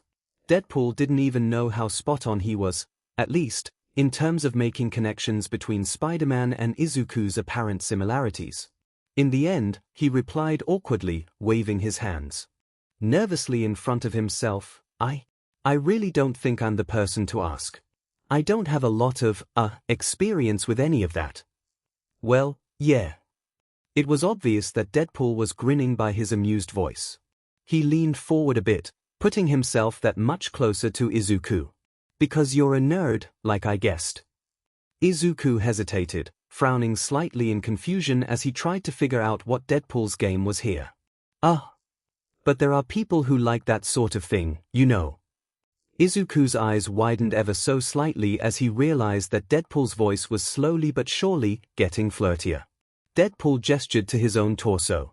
People like me, for example. Right, Izuku replied awkwardly, because his cheeks were starting to heat up and a sense of doom started to fill him as he realized Deadpool was probably going to flirt with him. As Izuku. Thanks. How often did Deadpool flirt with people he rescued? So, no advice to offer? Asked Deadpool, clearly disappointed. Izuku scratched at the side of his face awkwardly. This was so weird. Deadpool was asking him about what to do about Spider-Man? It was all almost giving him a headache, on top of the one he already had from his DMN illness. About what, exactly? How could someone sweep you off your feet? How could someone talk you're fine but into bed? asked Deadpool in a very serious tone. A moment later, he added as if it was an afterthought, hypothetically. Izuku's face went up into flames. Deadpool flirted with him all the time, and yes, he'd gotten more used to it over time as Spider-Man. But now? Izuku was thrown off guard. Both because he already never knew how to act, but also because Deadpool could see his face now. For some reason, it felt like he'd been reset back to those very first times Deadpool had flirted with him as Spider-Man. He only managed to squeak out, "What?" "Anything would be appreciated here," said Deadpool, tone casual again. "Spidey gives me nothing." "Oh, Izuku stammered, sure his face was bright red. He flapped his hands around a bit frantically. "Sorry, I don't know, honestly. No one's ever liked me before." Deadpool folded his hands together and appeared to be staring directly at him very intently. Izuku tried not to fidget, glancing away and back a few times uncomfortably. "Never?" asked Deadpool, sounding skeptical. "I know you're a nerd who apparently has no experience." Izuku cringed. His face was on fire. "But no one's ever shown interest in you at all." I don't think so." "But that doesn't make sense." Deadpool sounded almost annoyed. What do you mean?" "You're really effing hot is what I mean." Deadpool still sounded thoroughly irritated. Izuku's face got impossibly warmer. His voice went all squeaky. "Hey! No, people have always told me I'm very average looking. Don't piss me off. The average person wishes they looked like you." "Oh, I don't, well, thanks," said Izuku, very awkwardly, trying very hard not to be rude even though it seemed like Deadpool really did have an ultra-specific type, without realizing that it was just him both times. And also without realizing that just because Izuku seemed to fit his ultra-specific type didn't mean that anyone else thought he was attractive. "Him. Never mind about that then, I guess. I'm asking about what you want someone to do. Surely, you've liked people before." Izuku's face fell, and he ducked his head and looked away. It was hard to be as assertive and harsh with Deadpool when he wasn't Spider-Man. He wanted to shut down the conversation as completely as he did when Deadpool asked him about who he liked before, but it was hard to form the words. The instinct to be polite and amicable was overpowering. "Of course I have," Izuku muttered. "And?"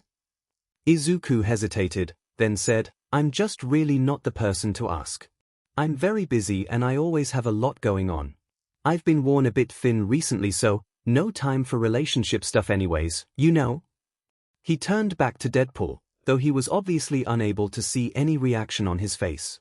Before Deadpool could reply, Izuku added quickly, "Also, I really don't think Spider-Man and I are similar enough for my advice to mean anything to you, sorry." For a long moment, Deadpool said nothing. Then he said in a quiet, but mildly amused voice, "Actually, you're seeming more and more like him as this conversation goes on." Izuku bit the inside of his cheek to keep from reacting to that, but the panic spiked inside him. Just like that, he was reminded that while Deadpool was waiting for Spider-Man to show up, Izuku knew for certain that he wouldn't be here. So what the hell was he doing? He had to get out of here, and he really needed to take some cold medicine and a nap. Speaking of Spider-Man, where is he?" Izuku asked, coughing a bit. "Are we sure he's coming and there's not another option? Sorry. I don't feel well." "Yeah, what's that about?" Deadpool's voice was abruptly critical. "Hey! If you're sick, why are you wearing work clothes?" "Oh, it's just a cold." "You still have to rest and take care of yourself." Deadpool snapped, somewhat aggressively. Izuku smiled uneasily and waved his hand dismissively. "Thank you, but I'm fine. I bought some medicine, and I was planning on resting extra tonight before work tomorrow." Deadpool crossed his arms, and it was as if Izuku sensed more reprimands coming because he hurried to speak. "So, Spider-Man?" he asked hurriedly. "Where is he?" Deadpool looked up towards the ceiling again, tilting his head as if to listen. Izuku looked up and listened too, though the congestion in his head made it harder to hear than usual. He heard a bit of noise out on the street, but little else. While he stared at the unsteady concrete blocking the sky overhead, Izuku belatedly realized something else. "How can we see anything?" Slowly, he looked down into the area they were in. It wasn't like the light was great in here, but Izuku's vision was so good that he'd been able to see just fine. Still, if the outside was completely blocked off, it should be pitch dark. Oh my god! Izuku shoved up onto his haunches, looking around more carefully. The debris and general chaos and his DMN head cold had kept him from realizing yet another thing. This isn't a sinkhole. Huh? Izuku's eyes darted around. What he'd originally written off as debris from the concrete walls, the polished flooring, he belatedly realized wasn't entirely debris that had fallen with them. Because there was low, emergency lighting coming from somewhere under the debris. Izuku scooted over to the side, searching and listening carefully. Oi, be careful. You still might be injured. Deadpool followed after him. Izuku ignored him, looking around. Fix your ankle, Deadpool, he said as he started to grin. What? I found our way out, and I'm not carrying you. Izuku pressed his ear against what he'd originally taken to be a massive slab of concrete that had fallen down with them. The smile on his face widened with giddy excitement as he heard air movement on the other side. What are you talking about? Izuku shifted to the side, feeling along the wall for any sort of groove. This isn't a sinkhole. Or, it's not a random sinkhole. I noticed the industrial lighting underneath us was still working pretty well. This is part of some sort of underground tunnel or room or something. He cut himself off sharply before he could go on. The information he was about to give was definitely a Spider-Man comment that he would have to wait to be Spider-Man to inform Deadpool of. I've been suspecting that there are undocumented tunnels under the city. It was one of the theories he'd come up with to explain how the mutant beasts popped up so randomly. He'd failed to track their exact origin so far because they just came up wherever. Got it? Izuku called as he found the outline of what was likely some kind of door. Within moments, his sharp senses found the trigger mechanism and the door slid open. Holy shit, Deadpool muttered from next to him. His words were accompanied by a sickening crack as he popped his ankle back into place. How the hell did you do that? At the sight of what was clearly the industrial underground of a basement, Izuku whipped back around to look around at the debris-covered space they'd been in this whole time. Every other wall was blocked off by fallen debris, but this was likely a tunnel entrance. He'd have to come back as Spider-Man as soon as possible to investigate. Let's go. Izuku snatched his bag from the floor, spun back around, and made to walk into the room. Whoa! Deadpool's hand shot out and grabbed his shoulder. Wait a sec, I'll go first. Hey! Izuku blinked up at him as Deadpool shoved himself in front of him. Oh, right, okay. Thanks. They made their way up into the building with relative ease. It was just some random corporate building, but Izuku made careful note of it. They emerged into a world of chaos. It seemed whatever had thrown the concrete slab at Izuku in the first place had torn up half the city block. It seemed that everyone had been evacuated, but things were blocked off pretty well. Cops were everywhere, but no mutant was in sight. It seemed they'd already incapacitated it, or it had escaped. Oh, shit. Deadpool took a step back away from the front entrance of the building. I gotta find a different way out. Go up to the cops and tell them what happened. They'll help you. Okay. Izuku nodded, turning to face him more fully. He offered a grateful, friendly smile and ducked his head in a small bow. Thank you again. Sure, he wouldn't have died or gotten injured if Deadpool hadn't been able to save him, but he might have if he was normal. Deadpool had still done a really good job looking out for a civilian, and as Spider-Man Izuku was really proud of him. Deadpool looked at him for a long moment, then swept into a dramatic, low bow. Anytime, nerd. Izuku nearly flinched as his spider sense went haywire, the low buzzing in the back of his skull lighting up but offering him no particular direction. All at once, as he watched Deadpool straighten up and turn to go, his tired brain remembered his dream from this morning that he tried so actively to forget. The one, where Kaken was Deadpool. His eyes went wide as he watched Deadpool's retreating back. His heart started to race with a weird mix of surreal panic as he watched Deadpool leaving, because suddenly he could see it. Not because it was realistic at all or because Kaken and Deadpool were similar even remotely, but Izuku watched Deadpool leave with a weird mix of horror and dread in his gut, because he realized that Deadpool and Kaken were built exactly the same way. Broader shoulders, smaller waist, relatively athletic looking, and slightly taller than Izuku by very almost eerily similar amounts. Izuku cringed. He could see it. He could see why his subconscious made the physical connection between the two. Damn it, he muttered to himself, turning his back to Deadpool and heading out the front doors of the building onto the street. As he did so, he pulled out his phone, luckily unbroken in the industrial shielding case he'd invested in due to his Spider-Man adventures, and checked his messages. He and Deadpool messaged through a secure app that Izuku could use to keep his information private. It wasn't necessarily out of distrust for Deadpool, but also because if the guy's phone got into the wrong hands. Sure enough, Deadpool had messaged him. Location. Mutant, hurry. Location. Trapped underground. Come quick. Be very careful. Guy W. me who might be injured. I won't be able to protect him if anything falls, so we've got to figure this out together. Let me know when you get here. Izuku nearly rolled his eyes. He hadn't been injured. Also, Deadpool hadn't ever sent him such a serious and specific text before. What was with this guy today? As Izuku pocketed his phone and walked towards the cops, his spider sense went off ever so slightly. He tilted his head a bit to the side and glanced up. In his peripheral vision, with the assistance of the feeling of eyes on him, he realized that Deadpool hadn't just left to get to safety. Deadpool had run up to the roof of the building and was watching to make sure he was safe as he went to talk to the police. Izuku turned back forward and barely suppressed a proud smile. Deadpool really had come a long way. Katsuki slammed his forehead into the wall. F-. His shout was muffled behind his gritted teeth. F-, F-, F-. He was so in love with Izuku. He couldn't pretend anymore that this was some kind of casual, silly crush. This sheet was effing serious. Oh my god! Katsuki hissed out as the image of Izuku smiling at him replayed in his head yet again. His chest ached with how deeply he wanted. It felt like his whole body was going to combust just thinking about the DMN nerd. This, Katsuki slammed his head into the wall again. Is slam. A slam. Effing slam. Nightmare. Slam.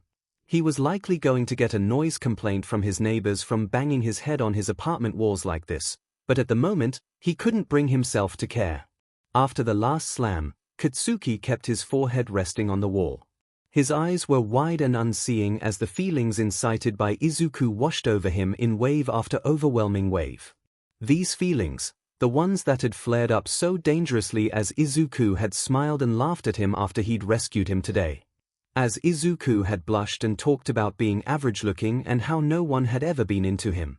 As Izuku had casually discovered a secret door in the wall and saved them from their predicament long before Katsuki could get a hold of Spidey. Katsuki's body was on effing fire, and although not literally this time around, he kinda would have rather been set on actual fire again over this misery. Katsuki replayed in his head the last few weeks. He realized how he always looked forward just for the chance to see Izuku. That he liked how Izuku effing smelled. It was all so mortifying and way out of hand. Especially because Izuku barely even looked at him these days. But Izuku had looked at Deadpool, and he'd smiled. And laughed. And blushed. And said he was funny. And then casually found a secret underground exit to get them out of their situation safely. And smiled at him again and thanked him so sincerely and not even to mention the massive crisis that had been incited by Katsuki's horrific new realization that Izuku was built as F-. When he'd been assessing Izuku for injuries, he'd been patting him down and his eyes had widened under his mask ever so slightly as he'd pressed and found that not only was Izuku's entire body nothing but firm muscle, but he was also bigger than Katsuki would have ever guessed. Those baggy clothes hid a lot, and Katsuki had only gotten the briefest preview into it. His hands had ached to touch, and yes, he felt like a massive creep for it, but it wasn't like he had control over that sheet. Am I in hell? Katsuki murmured in horror as he recalled pressing down Izuku's arms to check for bleeding and finding only rock-hard muscle. The same was the case for his torso and the very quick pat down of his legs that he'd done both because he didn't want to seem like a creep by lingering at all and also because he was worried about how a thorough inspection of Izuku's lower half would alter his brain chemistry irreversibly. What? Katsuki wasn't but man, so what? The mix of feelings within Katsuki honestly could have passed for divine punishment. He felt like he was being crushed to death and simultaneously about to be pulled into 1,000 different pieces. It felt so much worse than any other attraction he'd ever felt in his life. After all, the main cause of the agony came not from the attraction itself, but from the knowledge that it was never going to work out between them. Never was, never will. Katsuki's brows scrunched up as a feeling of despair and isolation inevitably welled up unbidden. As it always did. After all, he hurt with how badly he wanted, but it hurt as badly as it did because he also knew he couldn't ever have anything he wanted. Not even close. Even if Katsuki hadn't been an a-hole to Izuku their entire childhood, what had become of him by now wasn't something that could win Izuku over anyways. Even if Katsuki could meet Izuku anew with a clean slate, he wasn't someone worthy of Izuku. Izuku's bright, wide smile replayed in his mind, and his shoulders slumped lower. Katsuki could never hope to have someone like Izuku in his life. Not even as he was now. Especially not as he was now. The feeling inside him was a disgust of himself so thoroughly all-consuming that he almost felt nauseous. It was an insecurity that was rooted impossibly deep within him. A feeling of inferiority that he couldn't reach to rip outside of himself even if he tore himself apart cell by cell. It wormed under his skin, so revolting and intolerable that he felt the pressure within his chest growing dangerously quickly. His fingers twitched with a sudden, impulsive desire to tear himself apart. It wasn't like it would ultimately do anything. He would only heal, and he'd never reach that rotting self-hatred within himself anyways. But he couldn't stand the intensity and inescapability of the torturous feeling, so he still fought the desire to try. Katsuki could wear the Deadpool mask all he wanted. He could flirt with Izuku and Spider-Man and play superhero and run from the truth all he wanted. But the truth was carved into his very being in a way he'd never truly be able to escape. The truth was that he knew what he deserved. The truth was that he knew that he would ultimately live and die in the same way he'd always done, alone. Abruptly, Katsuki reached his limit of what he could handle wallowing in. Overwhelmed, he shoved off the wall and turned towards the bathroom. He stripped off his Deadpool mask and started to pull off his suit as he got there, about to get in the shower. He paused before doing so, chest heaving up and down as he breathed heavily. Slowly, he turned to the side to look at the mirror above his sink. He stared. It wasn't something he often did, but every once in a while Katsuki looked in the mirror. He allowed his eyes to wander down the expanses of seemingly endless scarring. Marred and ridged and discolored tissue covering a good portion of his face, down his neck and across most of his entire body, though more heavily on the right side. Somehow, after all this time, the sight of his own body was still jarring sometimes. It made his reality warp around the edges as a feeling he struggled to define overtook him. All he knew was that it felt like the skin that covered his body didn't feel like it belonged to him. It felt foreign and unrecognizable in a way that his own body surely shouldn't. All he knew was he had to look away, because he couldn't stand it. Katsuki turned jerkily and slapped his hand over the wall above the toilet. He leaned over it, dry heaving as nausea overwhelmed him so intensely that he was certain he was going to vomit. His body felt abruptly drained of all energy, and his head was dangerously light. His body didn't feel like it belonged to him. Katsuki felt the ghosts of hands on his face and body, restraints pulled so tight they cut into his skin. He remembered the agony that had taken his body and face from him. He remembered the fire that had branded him, the knives that had wedged under his skin, the poison injected into his veins engineered to hurt but not kill. This sight, this face, this body, it wasn't his. It just wasn't, it wasn't him. It was an unbearable dissonance that felt like it was tearing his very being into pieces. Katsuki retched and then vomited.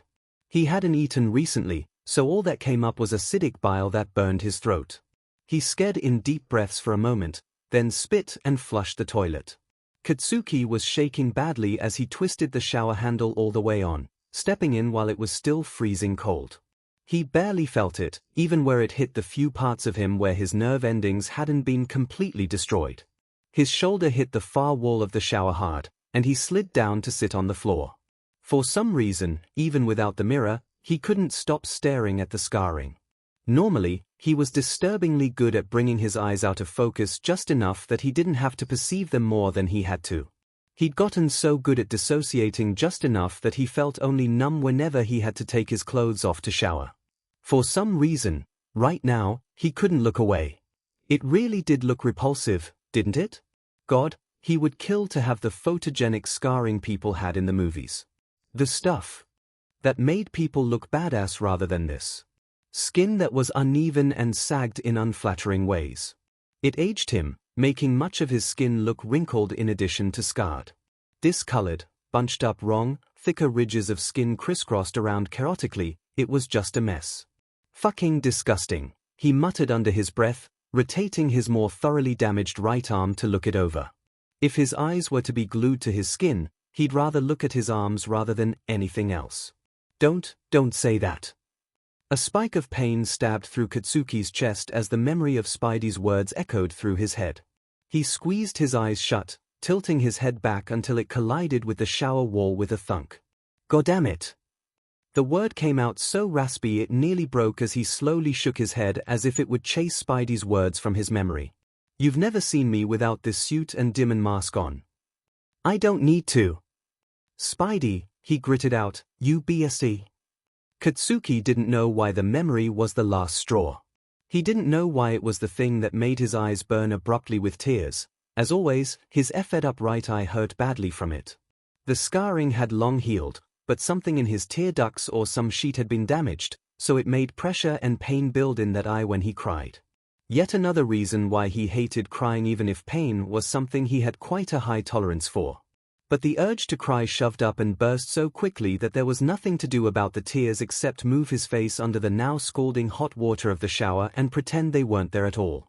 He could only try his best to drown himself in the rushing water to try and stop the sudden spasming of sobs ripping painfully from his chest. Somehow, what hurt the most in that moment was that Katsuki believed Spider-Man's words. Katsuki fully believed that Spidey would be the kind of person to genuinely not give a shit about the scarring. He believed Spidey when he said he didn't need to see it in order to tell him he wasn't horrific to look at. He believed Spidey would look at it and then lie to his face about how effed up he looked. He believed it not only because Spidey was generally an exceptionally nice guy, but because of how angry he'd gotten about what Deadpool had said before he'd admitted to his own scarring. Spidey's true rage was arguably difficult to be on the receiving end of as long as you weren't committing any crimes, that is. Yet, in that moment, Katsuki had felt just how furious Spidey was to an extent that it practically radiated off him. Katsuki believed that Spidey truly wouldn't bat an eye at all this scarring, but Spidey wasn't most people, was he? And it wasn't realistic to try and convince Katsuki that he didn't look the way he did. As if it didn't also make Katsuki sick to see it, too. As if the tears didn't burn as they welled and escaped from Katsuki's undamaged eye. The idea that Katsuki looked normal was a wonderful, fantastical one. But reality? The reality was that he was unsightly. In reality, people gawked at him on the street. He was feared or pitied or stared at, but never normal. In reality, Katsuki didn't even know if he wanted Spidey to call him hideous or not. He didn't know if he wanted people to act like the scars weren't there or not. He didn't know what he wanted from anyone, because any option at all felt just as stifling. It was best to just avert his eyes in the mirror or the shower. It was best to just wear a face mask and sunglasses if he knew he was going to be around children because he didn't want to frighten them. It was best to try to hide his deformities from Izuku so that he could feel even slightly okay being around him. It was best to just wear the Deadpool mask and be someone else entirely. Katsuki squeezed his eyes shut harder, slumping against the wall of the shower and drawing in a deep, uneven breath. Still, none of this was new. It was the same shit he'd been dealing with for years now. And he would have to continue dealing with it. He didn't exactly expect any of this misery to go away, did he? It was just that his interaction with Izuku today felt like it had worsened everything. Just like every interaction he had with Izuku, It had brought him an innocent, light sort of joy that he hadn't previously thought himself capable of feeling ever again.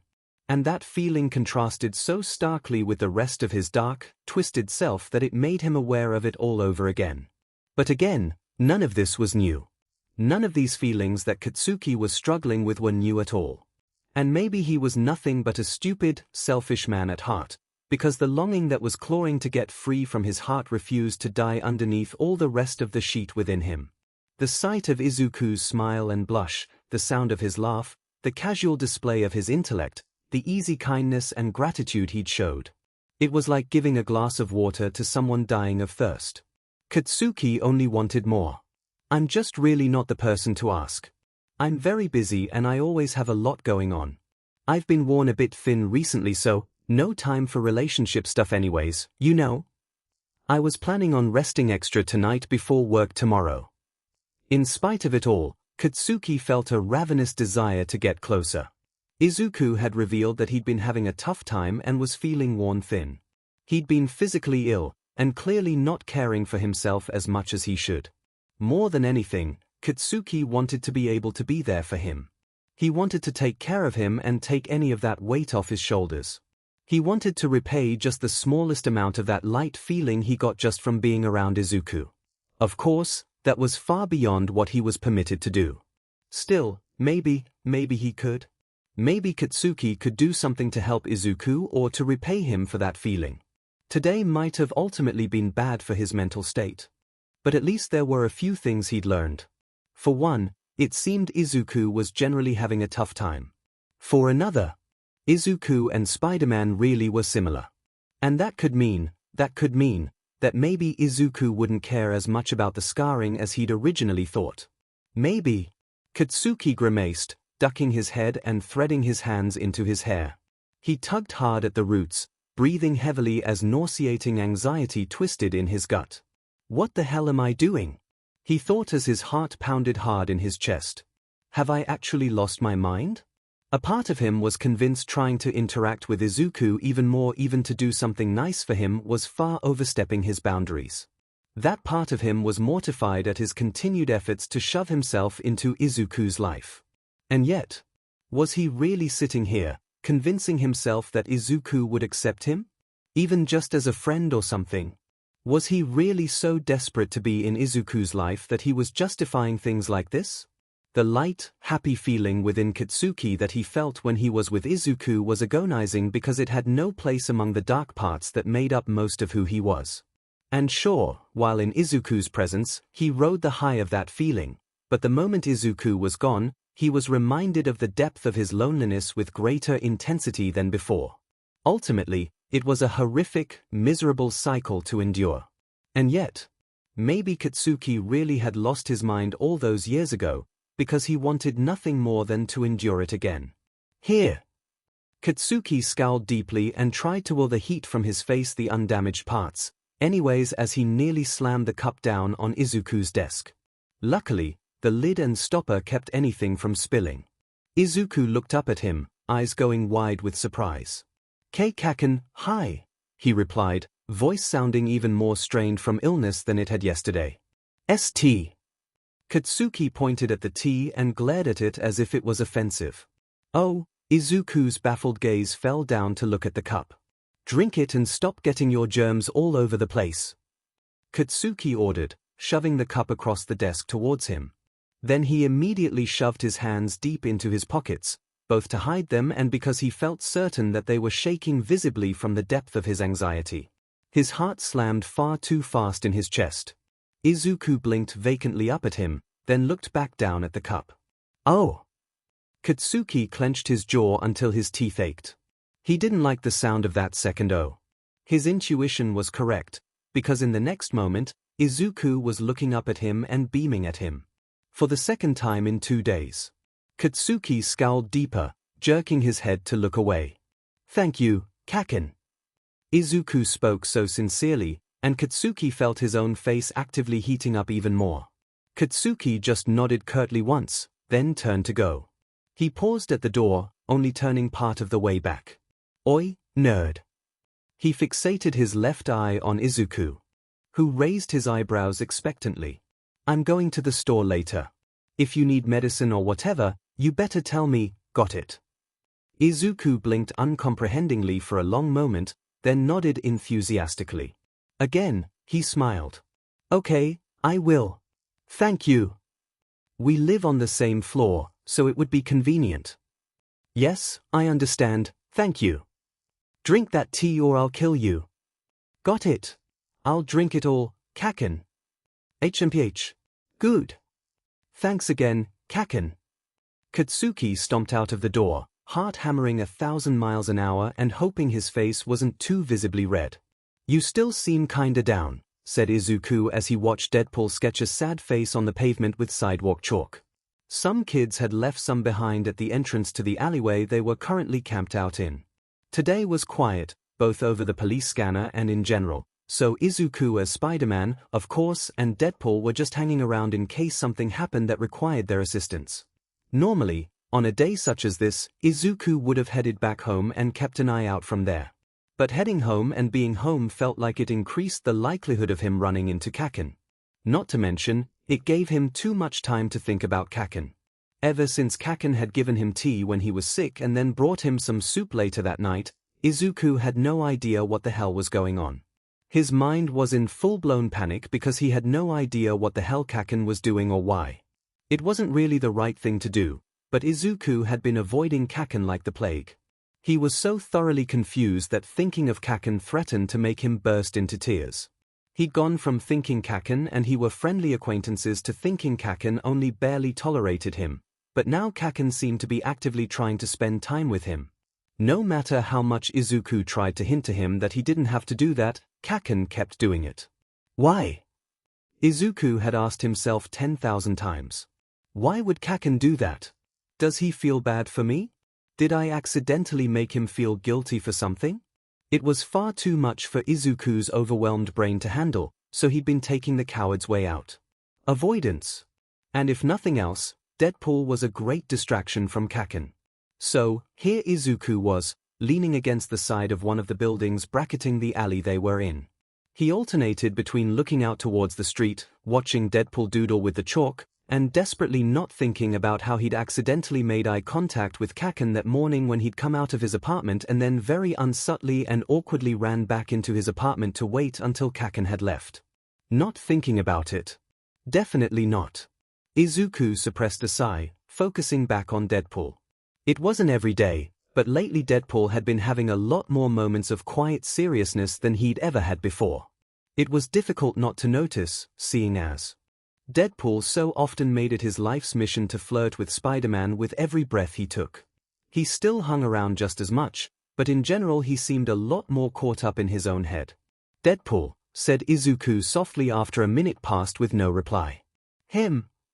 You seem upset. Yeah, well, life's a beach, Deadpool grumbled. And then you die. Right. That's why we get high, Deadpool went on, bopping his head now slightly as he started to half but wrap the words he was saying. 'Cause you never know when you're gonna go. Izuku just watched him carefully as he continued to rap and hum to himself, drawing with the chalk. He turned to look out and checked the street again, more out of habit than anything else. He would be able to hear or sense if something was wrong before he could see it, with the limited viewpoint they had from here. They would normally keep watch from higher up on the buildings, but Deadpool had spotted the chalk and wanted to draw with it, so here they were. Izuku's eyes darted down to again look at Deadpool. Deadpool was lying on his stomach, humming a bit to himself as he drew. He was sketching a picture of what Izuku assumed to be Deadpool and Spider-Man standing side by side, holding hands. It was in the simple, somewhat blocky style of how a child would draw something with a little square house and the whole thing labeled "My Family." Izuku chewed pensively on the inside of his lip as he watched. Call him crazy, but he developed a bit of an affection for Deadpool over time. Sure, the guy had his flaws, but Izuku sometimes just got the sense that he was lonely. Despite all the time they spent together, Izuku realized he didn't actually know all that much about Deadpool's personal life. From what he'd heard of it recently, he didn't like the picture it painted. At all. First of all, there was the brief mention of Deadpool's unrequited love on some guy he knew. He didn't bring it up much anymore, and Izuku generally avoided it too because he knew Deadpool would also ask about his situation. And he still didn't want to think or talk about Kaken. Still, Izuku had inferred that Deadpool's love life was at least part of the reason he was so down as of late. After all, the very first occasion of his serious tone filled with barely hidden sadness had started with their discussion a while back about how hopeless their love lives were. Secondly, there was everything with Deadpool's scarring. Deadpool had only brought up that he had a lot of scars the one time, but Izuku couldn't seem to forget it. There was an ache deep in his chest that had been born that day that refused to die. He couldn't unhear the genuine bitterness, frustration, self-deprecation, and misery that had seeped into Deadpool's voice as he spoke about the way he looked. "I'm the one with the ugly mug that needs to be covered up. Be grateful you've never had to see me, Spidey. It's a horrid sight." Izuku ducked his head as he recalled Deadpool's words yet again, screwing up his face to try to hold back the urge to cry rising in his throat. His heart ached so very much because he could tell that Deadpool really thought of himself so negatively. It was obvious in how quickly he'd stopped wanting to talk about it. It was obvious in how he'd clearly been trying to cover up the very real emotion the conversation brought but still failed to do so. "This is it, these scars are the price I paid for my life." Deadpool had clearly endured something very extreme, and when he'd emerged on the other side, he found himself to be unattractive, to say the least. Izuku looked back over at Deadpool, only to see that he was sitting up now with his legs crisscrossed beneath him. He wasn't humming or rapping anymore. He was sketching rain clouds off to the side, near the frowny face he'd been drawing before. There was one more thing Izuku's mind kept going back to again and again. "Clearly things aren't going well for you in the romance department," Deadpool had said. "And if you were covered in burn scars or something, it would make sense why." At the time, Izuku had been angry because he'd been thinking mainly about Kaken. It was hard not to, seeing as Deadpool had mentioned scarring and Izuku still found Kaken's scarring to be such a mystery. Of course, he still had no idea how Kaken felt about his own scars or where they even came from, but Izuku still hadn't liked the way that Deadpool had been talking about it all. The idea of someone saying any of that within earshot of Kaken made him livid in a way he didn't get very often. But when Izuku had realized later that Deadpool's comments had all been a reflection of the way he felt about himself, he'd thought the words over again with a far more objective lens. "And if you were covered in burn scars or something, it would make sense why." Izuku felt sick to his stomach when he realized that Deadpool seemed to think that the way he looked was explanation enough on its own for why he wasn't loved back. It made a defensive fury stir deep within Izuku's chest at the idea that someone might have told Deadpool he was ugly. Sure, he admittedly didn't know what Deadpool looked like, but he couldn't imagine ever saying something like that to someone, much less to someone who'd obviously endured so much. After all, what Izuku had ended up saying to Kaken about Deadpool all those months ago was true. He did think Deadpool had a good heart. He saw how Deadpool tried so hard to curb his more violent tendencies. He saw how Deadpool worked so hard to save innocent people, and how angry he got when the cops or the justice system seemed to fail those same people. For all Deadpool's flaws and wrongdoings, Izuku didn't think the man deserved a lonely life or to feel like he was unworthy of love.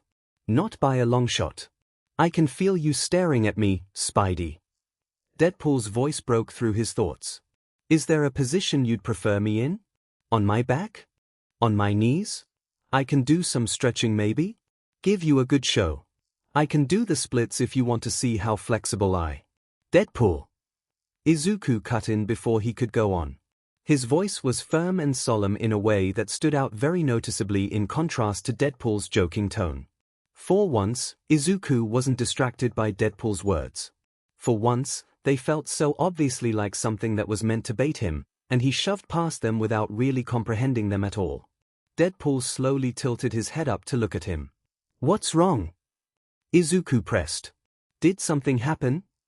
"Don't you worry about me, Spidey," Deadpool replied, offering Izuku a thumbs up with his chalk-free hand. "I've endured worse than this." "Okay, but what's this?" "Baby's first heartbreak." Deadpool shrugged as he went back to his sketching. "It's nothing." Izuku's eyes widened. He slid down the wall to sit on the ground with Deadpool. "Heartbreak?" he asked, surprised. "You mean, the guy you like?" Deadpool glanced at him. He replied in such a casual tone, "Why are you so shocked? I told you I'm all fed up under this thing." He gestured to the mask over his face. Izuku's heart squeezed so tightly that he almost felt like crying again, but he ignored it as best he could. Deadpool never reacted really well to serious feelings. If he went that route, Deadpool would try to shove it all aside again. "You sure it was your face?" Izuku teased as light-heartedly as he was capable of with how his heart was aching. It might have been the short temper or the endless SXL jokes. "Don't worry, babe." Deadpool blew him a kiss. "I save all my best lines for you." Izuku groaned, head falling back against the wall behind him. "Great." For a long moment, it was silent save for the scraping of chalk on the pavement and the distant sound of children laughing as they played somewhere nearby. "So, he said it was because of your face that he didn't want anything like that with you?" asked Izuku tentatively, sure that he was nearing territory that Deadpool would want to avoid. Deadpool snorted. His tone was straying from casual even as he was trying to hold on to it, slowly bleeding into something more genuinely bitter and upset. "Nah," he said, "I'm sure he'd rather die than admit it to my face. He's really grossly nice like you." Izuku's eyes trailed over to the place where Deadpool had drawn himself and Spidey hand in hand with the sun shining over their heads. He thought of Deadpool admitting that he'd hoped that Spidey also had scarring because he also had a full body suit. Izuku drew in a deep breath past the ache in his chest and the echo of the feeling of loneliness he suspected Deadpool was experiencing. He remembered how within minutes of meeting Izuku as Izuku instead of Spider-Man, Deadpool had already identified Izuku as his type as well. Did Deadpool have a type, or did Spider-Man and Izuku just remind him of the guy he was already in love with? Did he develop this infatuation with Spider-Man because he felt isolated in his own life and Spider-Man could fill in all his missing parts? Izuku grimaced as the ache in his chest smarted. It was hard not to wonder just how similar he was to the person Deadpool was in love with. No matter the answers to all his questions, Izuku knew that he didn't feel the same way about Deadpool as the man claimed to feel about him, not even with his brief sec dream crisis, which was also something he was still actively not thinking about. He had to try and encourage Deadpool to fix things with the person in his normal life that he was attracted to. Clearly, whatever had happened between the two of them was really affecting Deadpool negatively. Truth is, Izuku was beyond shocked when Deadpool spoke again unprompted, but he forced himself not to react. Deadpool's voice was quiet and even in that way that made the back of Izuku's neck tingle oddly. "I've accepted nothing's ever gonna happen between me and him. But, even our friendship is all effed up right now." Izuku nodded slowly, thinking it over. "So, you had a fight with him?" Deadpool hesitated for a moment, before replying in a stilted tone, "No. He just stopped talking to me one day, and I've been trying to fix it but, no dice." Izuku frowned, brows furrowing in confusion. "Nothing happened?" "Nope." Have you asked him about it? Like, asked him why he's upset with you?" Deadpool scoffed lightly.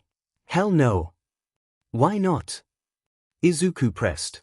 "How else will you know if you don't talk to him?" "Easy for you to say." Deadpool jeered, abruptly growing louder and more confrontational. "You have no idea how complicated it is." "Then tell me." Izuku responded ardently. "You know, you're asking a lot of DMN questions." Deadpool sat forward, crisscrossing his legs beneath himself and stabbing his pointer finger in Izuku's direction. "Which is fine, but then when I go to ask you about your love life, you're all tight-lipped. Are you my friend or my therapist, Spidey? Are you gonna bill my insurance after this?" Izuku's eyes widened. He felt caught off guard, though maybe he shouldn't have. He knew this would happen. "It's just," Izuku stammered out, and his chest felt suddenly tight in a whole new way as he thought of Kaken. "It's just kind of embarrassing." "So?" asked Deadpool, sounding peeved. He gestured vaguely. "Isn't all this shit kinda embarrassing?" Izuku sighed. "I guess it's just similar for me. I know nothing's ever going to happen between me and him. But in my case, I realized even friendship isn't ever going to happen." "So it is a guy," said Deadpool, sitting forward to lean closer to him. Yeah," Izuku replied awkwardly. Him? What if I challenge him to a fight? What? Why? Deadpool shrugged. Winner gets to date you. He doesn't want to date me. He doesn't even want to be friends with me, that's what I'm trying to tell you. Yeah, and you don't want to date me, so I guess no one wins in any scenario. Izuku sighed. Again, he leaned his head back against the wall behind him. Why doesn't he want to be friends with you? Asked Deadpool. Is he like a massive a-hole or something? No, Izuku replied softly, as his emotions threatened to rise in his throat. He just doesn't like me. Well, he never really has, honestly. Not for a very long time, anyways. I think I annoy him a lot. Deadpool didn't reply for a moment, then he just said derisively, sounds like a massive a-hole to me. He's not, Izuku insisted. It's just complicated. Deadpool went on as if he hadn't said anything, not sure I've ever wanted to kick anyone's but more actually. Deadpool, don't say that, Izuku scolded. I mean, he gets to gaze upon your unmasked face every day and he doesn't even effing appreciate it. Deadpool spoke as if such a thing was blasphemy. You don't even know what I look like. The words froze on Izuku's tongue, and his face flooded with heat. It was true that Deadpool didn't know that it was Spider-Man he was talking to, but you're really effing hot is what I mean. Deadpool had said. Izuku stammered, mind unhelpfully blank as he realized his retort wouldn't work in the slightest. Because he already knew that Deadpool thought he was attractive, even as Midoriya Izuku. His face was on effing fire all of a sudden, and he couldn't think. Definitely sounds like the world's most arrogant, ungrateful dickhead, Deadpool snapped, seemingly unaware of Izuku's crisis as he was too actively distracted by his one-sided beef with Kaken. He's not, really. Izuku winced, trying to will his face to cool down. For a while, he would indulge me in conversation enough to where I thought we might be able to be friends. But Izuku put his head in his hands as his face burned for a whole new reason. God, it's just so embarrassing. Apparently everyone but me was aware of just how much he hates talking to me. After a pause, Deadpool replied, yeah, you're really not helping his case. Can I please fight him? It won't be to the death if you don't want, but that's not funny, Deadpool. He'd seen Deadpool fight.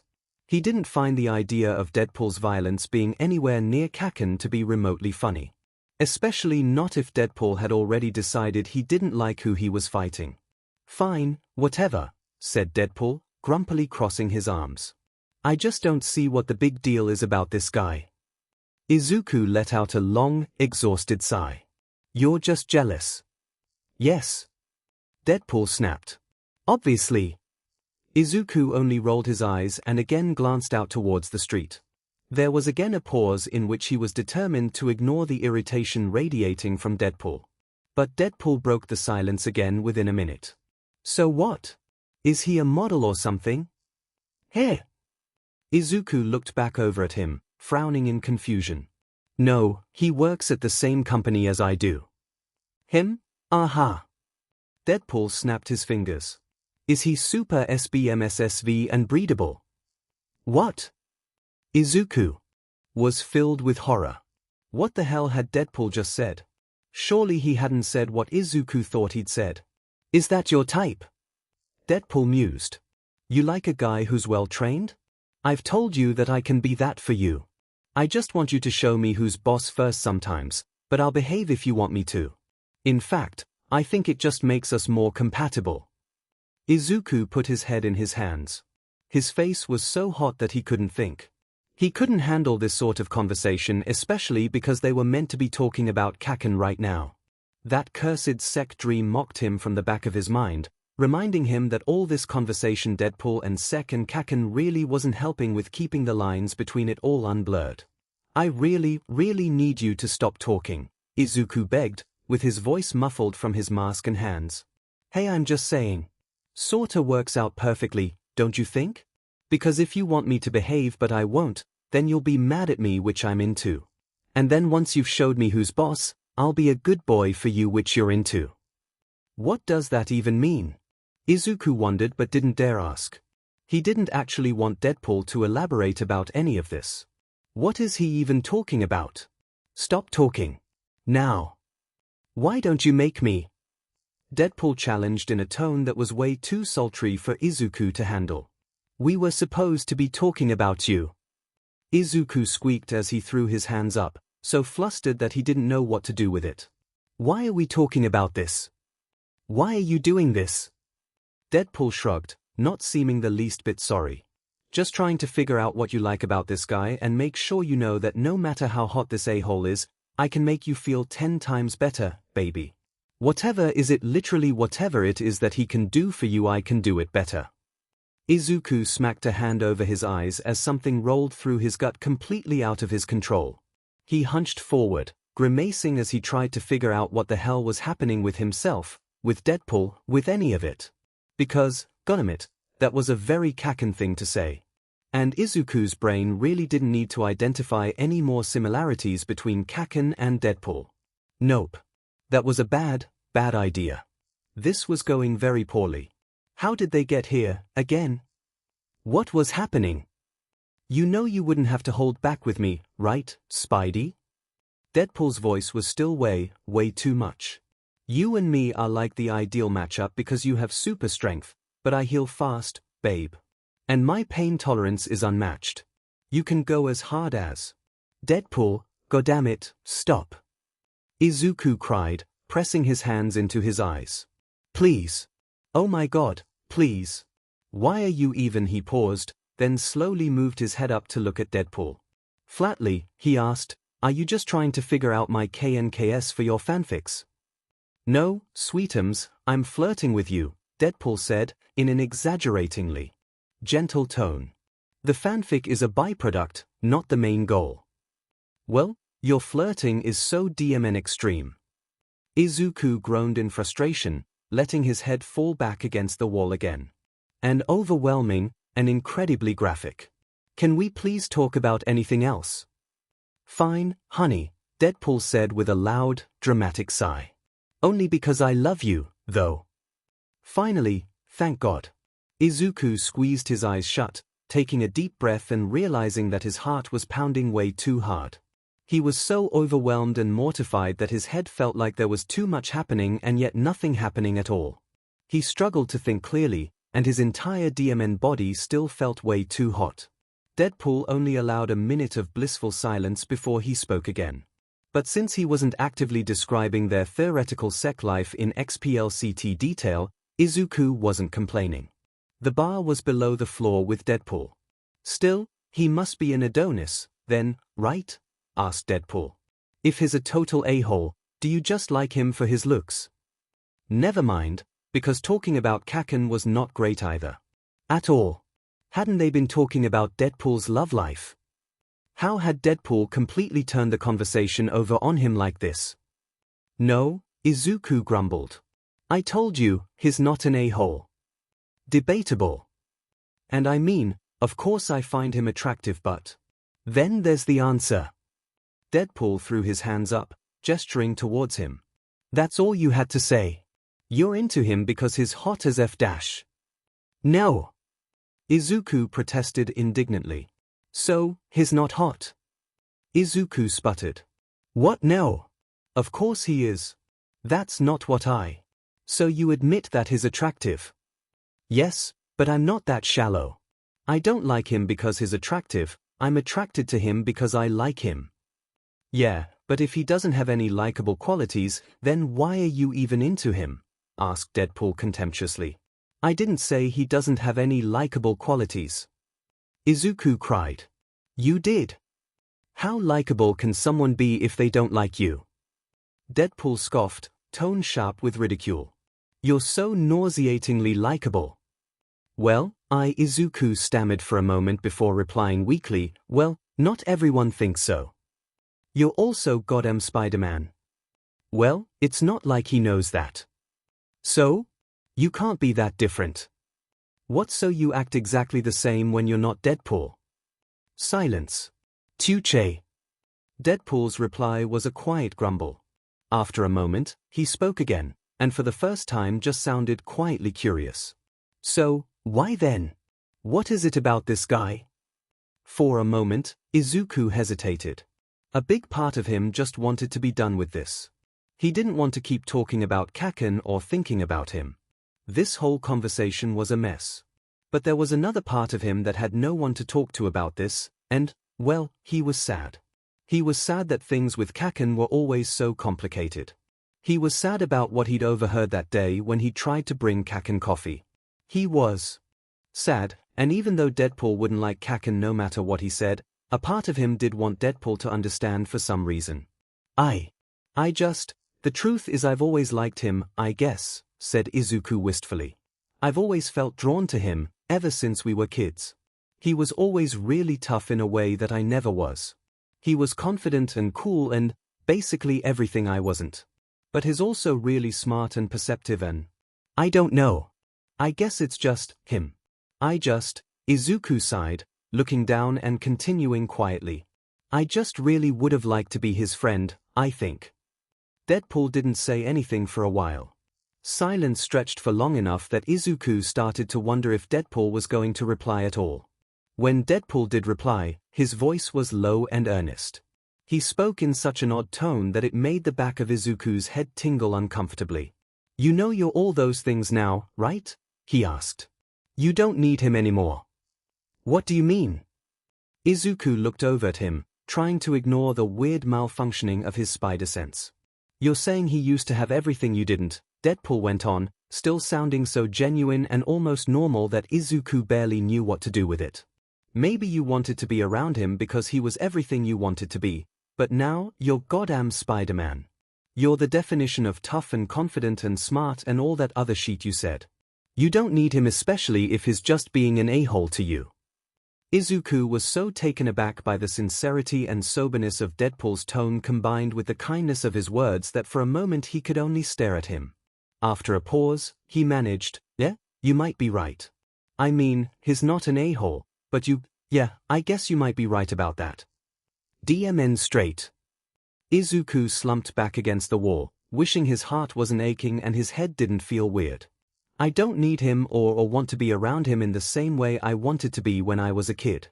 And I know a lot of things have changed since we were kids, me included. I still would have really liked to be his friend. Somehow, that hadn't changed. Somehow, despite how both he and Kaken had clearly changed so much even since high school, the desire to want to be in Kaken's life hadn't faded in the slightest. Well, you've still got me, said Deadpool, and I'm sure you know other extras, too. If he's gonna be an a-hole, he doesn't deserve your friendship. Thanks, but… Izuku frowned, hesitating, but he really needed the second opinion, so he pressed on. He's actually been trying to be nice, recently. I think. Huh? What do you mean? I mean that, well, I was trying to give him some space, because I realized that I was imposing myself on him. Izuku didn't intend to, but once he started to speak the words all tumbled out in an increasingly rushed ramble. That he doesn't want to be friends with me, and I should stop trying to force it. But then a little while ago, he started to seek me out and try to talk to me and well, actually I thought he was just being polite, at first. Like I didn't think he was seeking me out or going out of his way, I thought it was just coincidence. Spidey, Deadpool cut him off in a firm but not unkind tone. I can't understand you. Slow down. Right. Sorry. Izuku took a deep breath. I thought that he was being polite, but then I realized he was going out of his way to talk to me. So then, I just got more confused. Confused? About what? What he wants from me? Izuku cried, throwing his hands up. I thought he hated me, or at least wasn't interested in talking to me, but now he keeps trying to talk to me and I don't want to annoy him. There was a pause. Then Deadpool snorted loudly. He scooted around on his butt, turning to face Izuku more directly. He folded his hands together and placed them on his lap. Spidey, my dear.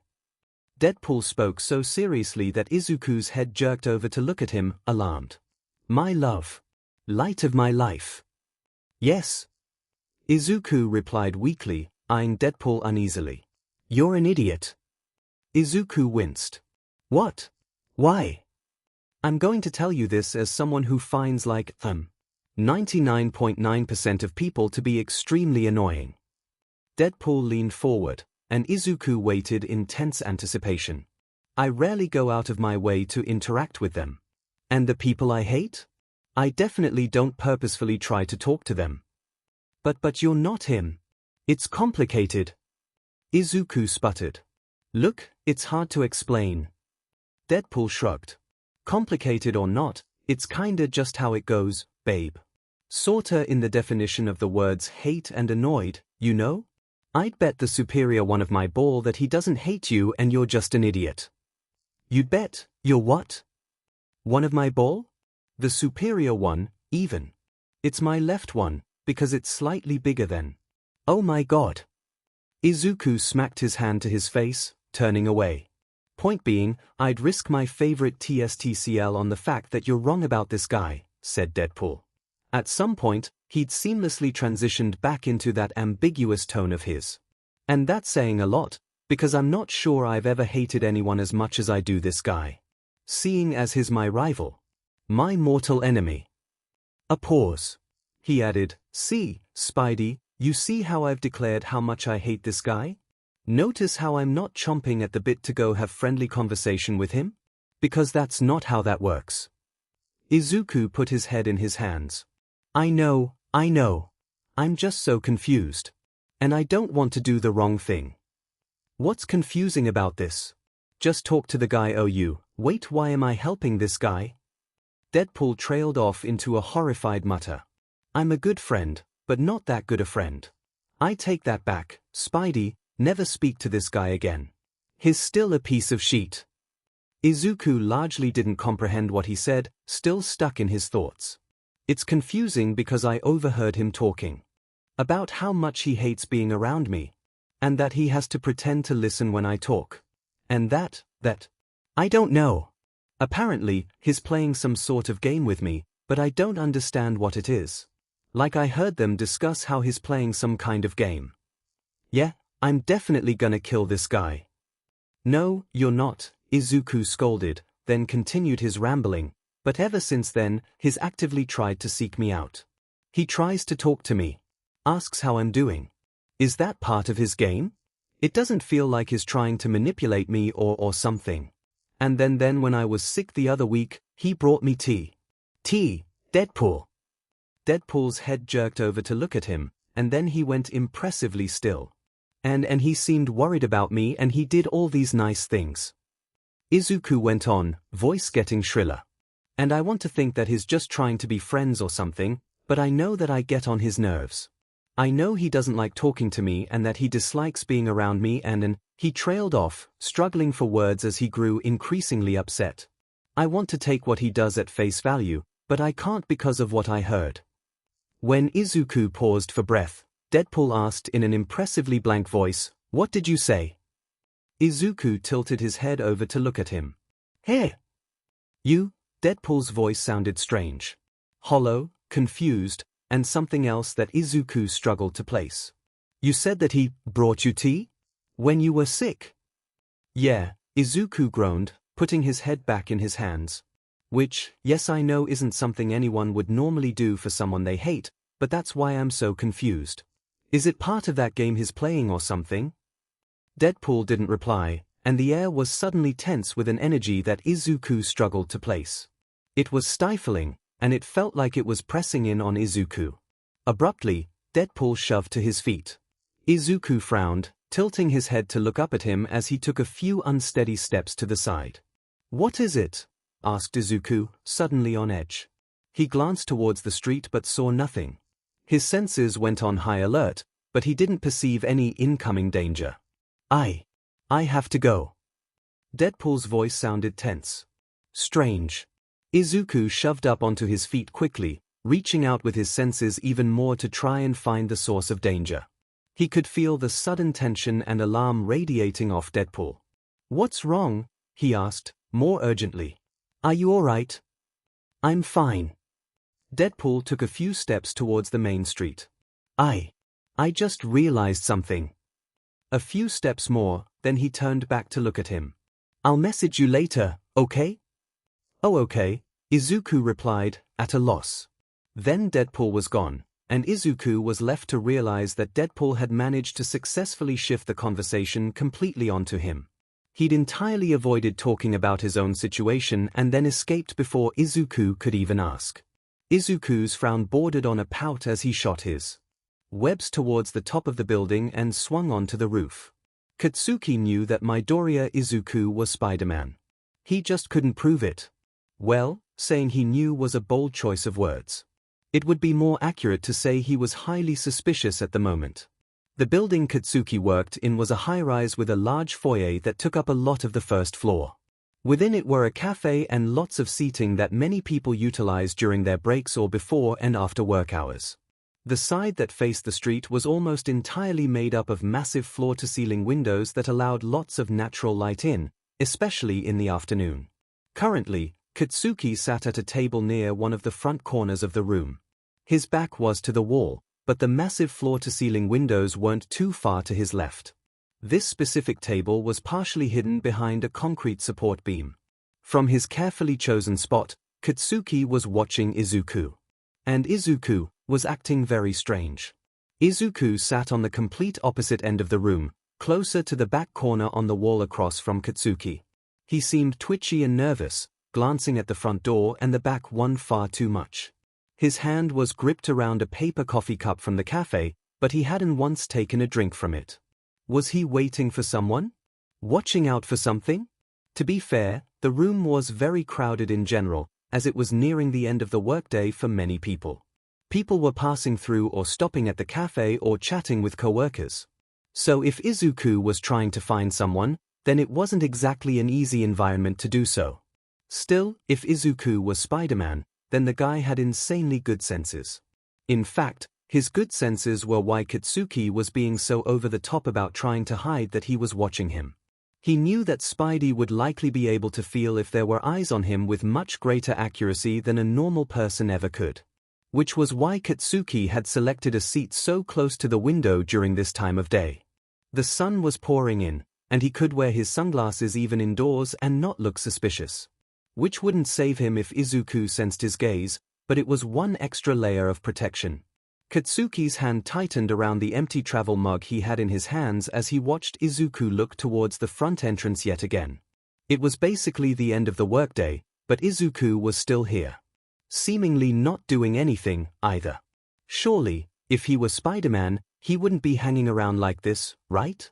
Katsuki kept swinging wildly back and forth between feeling very certain about this theory and very ridiculous. It had started with Spider-Man talking about how the guy he liked had given him tea when he was sick. Which, on its own, was not an uncommon thing to do. But something about it, combined with everything Spidey had been saying, made the beginnings of suspicion plant itself in his mind. Spider-Man and Izuku were pretty different, even considering how many similarities they shared. Spidey was far more confident than Izuku by a long shot. He was generally more assertive, quick-thinking, and in many ways generally less awkward in conversation. Katsuki had a massive crush on Izuku, he really did, but it wasn't wrong to say he thought of Spider-Man as significantly less of an awkward nerd than Izuku. Spider-Man had earned his title of nerd both from being literally a genius and because he was so easily flustered, but in every other way he was usually an objectively cool and sociable guy. Enough that it sessed Katsuki off sometimes because why did Spider-Man have to be so goddamn perfect? Izuku just had a different vibe than that, in Katsuki's mind. It was hard to pinpoint, but Izuku just wasn't that. Izuku was more fidgety and nervous. He was more socially awkward. He was even more easily flustered. He was insanely smart, too, but Katsuki had always pictured that in a book-smart kind of way. As in, Izuku had the vibe of someone who studied a lot, while Spider-Man had the vibe of someone who was naturally very smart. But, damn it, did he really know Izuku anymore? Were these things even true, or was Katsuki just used to thinking of Izuku that way from childhood? After all, when he and Izuku had been trapped underground, he'd so casually found their way out of there, and the way he'd acted while they were trapped could align with. Nope. Katsuki clenched his teeth. He refused to spend his energy thinking through every little detail until he got more evidence. Really, for as similar as Katsuki found them to be, he'd never thought they were the same. But it would be hypocritical of Katsuki to expect Spider-Man to act exactly the same way when he wasn't Spider-Man. In the end, Katsuki still realized with an anxiety-inducing degree of horror that Spider-Man and Izuku were already significantly more similar than Katsuki and Deadpool seemed to be from the outside. Katsuki watched as Izuku fidgeted nervously, still not once taking a sip from his cup. For all Izuku and Spider-Man's similarities and shared nerdiness, Katsuki never would have guessed it. Not to mention that if it were true, then there were a lot of things that didn't add up to Katsuki. Namely, the implication that Izuku liked him? The implication that he thought Katsuki didn't like him back? And what was all that talk about hearing him say he didn't like talking to him or whatever the hell? That sheet had definitely never happened. But he wasn't stupid. Spider-Man's comment about how the person he liked brought him tea was a very specific detail, not to mention how he'd said he'd known the person he liked since childhood. Was it coincidence? Maybe. But since then, Katsuki hadn't been able to stop drawing lines. Filling in the blanks. Wondering. The parallels were there. Too many to count. Honestly, Katsuki didn't know if he wanted Izuku to be Spider-Man or not. Was he hoping to confirm Izuku was or wasn't Spider-Man? He didn't. No. It was all too overwhelming to face, and Katsuki refused to do so until he'd confirmed something about his theory. He simply didn't have the brain power to comprehend the idea of Spider-Man and Izuku being one and the same, for so many reasons. It would have to wait, buzzing nervously in the back of his mind, until he knew one way or another. Could it be true? Katsuki scowled, eyes locked on Izuku. Could Izuku be Spider-Man? Katsuki once again adjusted his grip on his travel mug. Should he just ask? But, if Izuku was Spider-Man, was he really ready to reveal to him that he was Deadpool? Oh God, oh God. Katsuki's eyes widened. If Izuku was Spider-Man, that meant that all this time he'd been saying all those SXL comments and things to Izuku. Katsuki stared in dumbfounded horror at Izuku. Somehow, even with how he was trying so hard to not think about the consequences of Izuku being Spider-Man, he'd largely been caught up in the idea of him being the person Izuku had been talking about. He'd completely forgotten to consider that if Izuku was Spider-Man, that Izuku was also the one who he'd been making SXL comments to and writing effing fanfiction about all this time. Izuku was fidgeting nervously with his hands, and his eyes were a bit wide as he stared down at the table in front of him. That was when part of the glass windows shattered with a defending crash. Katsuki was on his feet in an instant, so fast that he shoved the table away from himself and his travel mug clattered to the floor. People were screaming. Others were running. Many were doing both. Katsuki was gaping at the source of the shattered glass. Someone had crashed through it. From the looks of it, they'd been thrown. Yet for a long moment, he couldn't move as he stared, even as everyone else screamed and shouted and rushed about. Because Spider-Man had just been thrown through the window. Katsuki's eyes darted over to the opposite end of the room, quickly finding Izuku. Izuku had scrambled up out of his seat and was among a small crowd of people just standing and staring in the far corner. He looked completely horrified, with his eyes wide with terror and uncertainty. Katsuki glanced back at Spidey, who was getting to his feet. Well, at least that question was answered. Katsuki didn't have time to comprehend if it was relief or disappointment that he was feeling. Instead, all his confliction was immediately replaced by desperation and a cold fear that spread throughout his entire body. Because if Spider-Man was here, that meant danger was nearby. And Izuku was here, so he was in danger. Katsuki glanced out the front windows to see what Spidey was fighting. But from this angle, he didn't spot anything. Out on the street, people were also screaming and running and shouting, but he didn't yet see the source of it all. It doesn't matter, he told himself as he quickly looked back towards Izuku. At the first sign of danger, he would run for Izuku. He didn't care if Izuku didn't want him around, and he didn't care if Izuku found out he was Deadpool. Everyone could find out he was Deadpool for all he cared. Like hell would he let any of that stand in the way of protecting Izuku from whatever the hell could throw Spider-Man through effing bulletproof glass. Spidey had rolled to his feet, brushing off glass, and spoke to everyone as if he hadn't just been thrown through the glass at a speed high enough to shatter it. Everyone, please remain calm, He spoke in his usual loud, authoritative Spider-Man voice. His head was on a swivel, looking over the remaining crowd. Exit through the back of the. His voice cut off sharply, stilling as he seemed to be looking towards the back of the room. The majority of the room had gathered there by now. The back of the room. He finished lamely. Katsuki shoved forward past the tables he was standing next to now. He was on high alert and only growing more uneasy. Spidey's tone was off. Strange. He followed Spidey's gaze to the back of the room. Izuku was in the crowd he was staring at. Katsuki's heart thundered with increasing terror. The word Spidey was on the tip of his tongue, desperate to get Spider-Man's attention. He didn't know why Spider-Man was staring like that, and hell, he knew Spider-Man cared a great deal more about the general public than he did, but if he saw something worthy of attacking in the crowd, Katsuki would take even buying a few extra seconds if it meant he could better shield Izuku from whatever was about to happen. Katsuki just needed Spidey to know that someone important to him could be in the line of fire. Before he could call out, an ear-splitting, animalistic screech cut through the air. Katsuki spun to the source of the noise along with everyone else as the source of the screech appeared on the other end of the shattered glass. Holy F-! Katsuki gasped out, taking an instinctive step back. The mystery as to what could possibly have thrown Spider-Man through bulletproof glass like that was abruptly solved.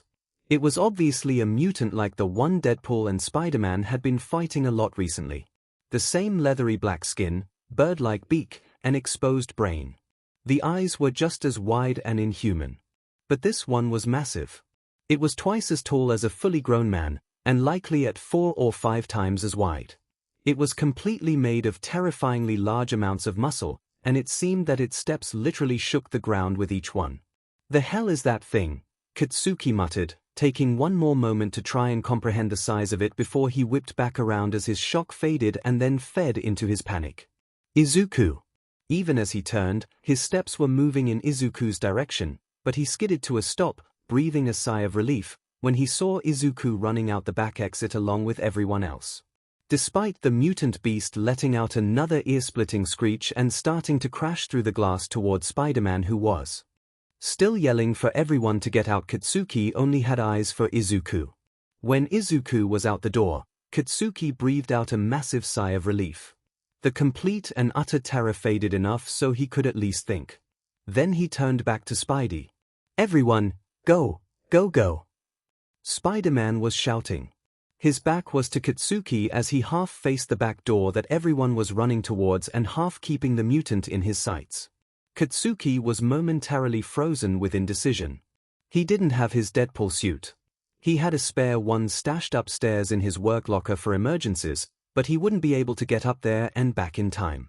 He really shouldn't reveal his identity, even to Spidey, but he really did not feel okay just leaving Spidey here with this thing. In his moment of hesitation, the mutant moved again.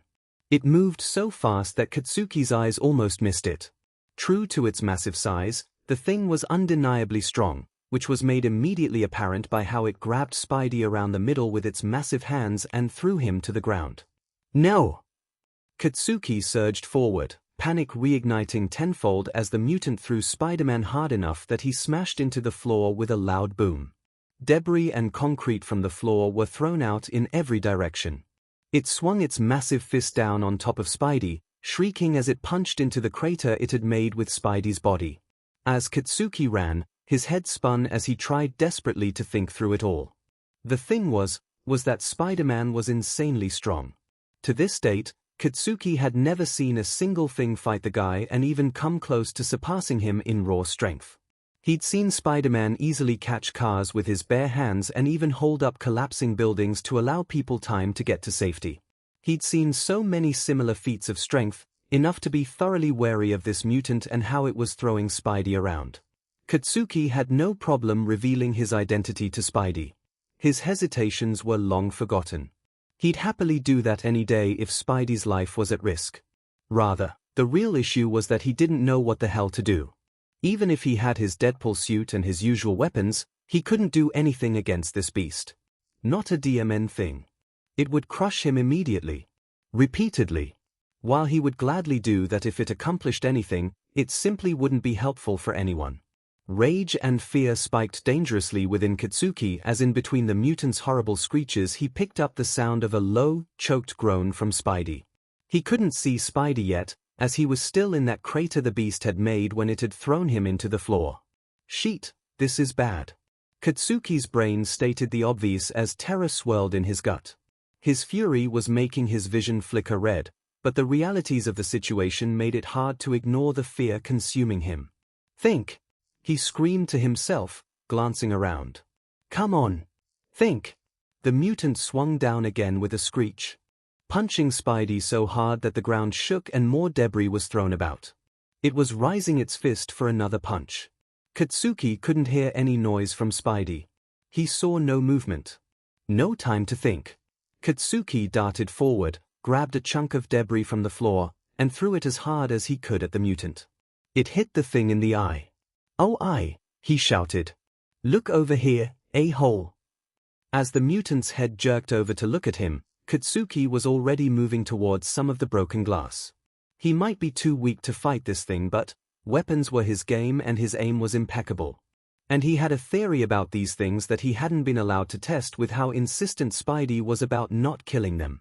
Katsuki grabbed a long piece of broken glass, took a half-second to adjust and feel its weight, then hurtled it towards the top of the mutant's head towards its exposed brain. He barely registered how the broken glass sliced open his own palm. The mutant screamed as the glass sliced through its brain, stumbling back a step. It shrieked and flailed around, moving as if it couldn't see as it spun wildly out of control. Katsuki wasted no time. He sprinted forward, sliding under the flailing limbs of the mutant to reach Spidey. Immediately, his heart dropped to his toes. The crater wasn't huge, but it was a good foot or two into the concrete floor, and the rebars had been exposed. Spidey was motionless, and one of the twisted steel bars was protruding from his right shoulder. It had gone through his body. "Sheet, sheet, sheet," Katsuki muttered as panic thrummed in his veins, making it so hard to think clearly. He was hyper-aware of the mutant screaming and flailing behind him. If it had any healing factor like so many of these mutant things did, then they had minutes at best, seconds at worst, before this thing was ready to go again. "My powers make me super durable," Spidey had told him within weeks of their first meeting. "So I'm pretty hard to hurt. And I heal fast, though not like you. I just heal a lot faster than a normal person." Katsuki's sliced open palm was already mostly healed. He would survive the encounter no matter what, because he was unkillable. Spidey might not. And that was unacceptable. Katsuki hurriedly shoved concrete chunks and debris out of the way, climbing over Spidey until he had a foot planted on either side of him. He knew it was generally not the right call to just pull out whatever someone had been stabbed with, but Spidey was currently impaled to the floor.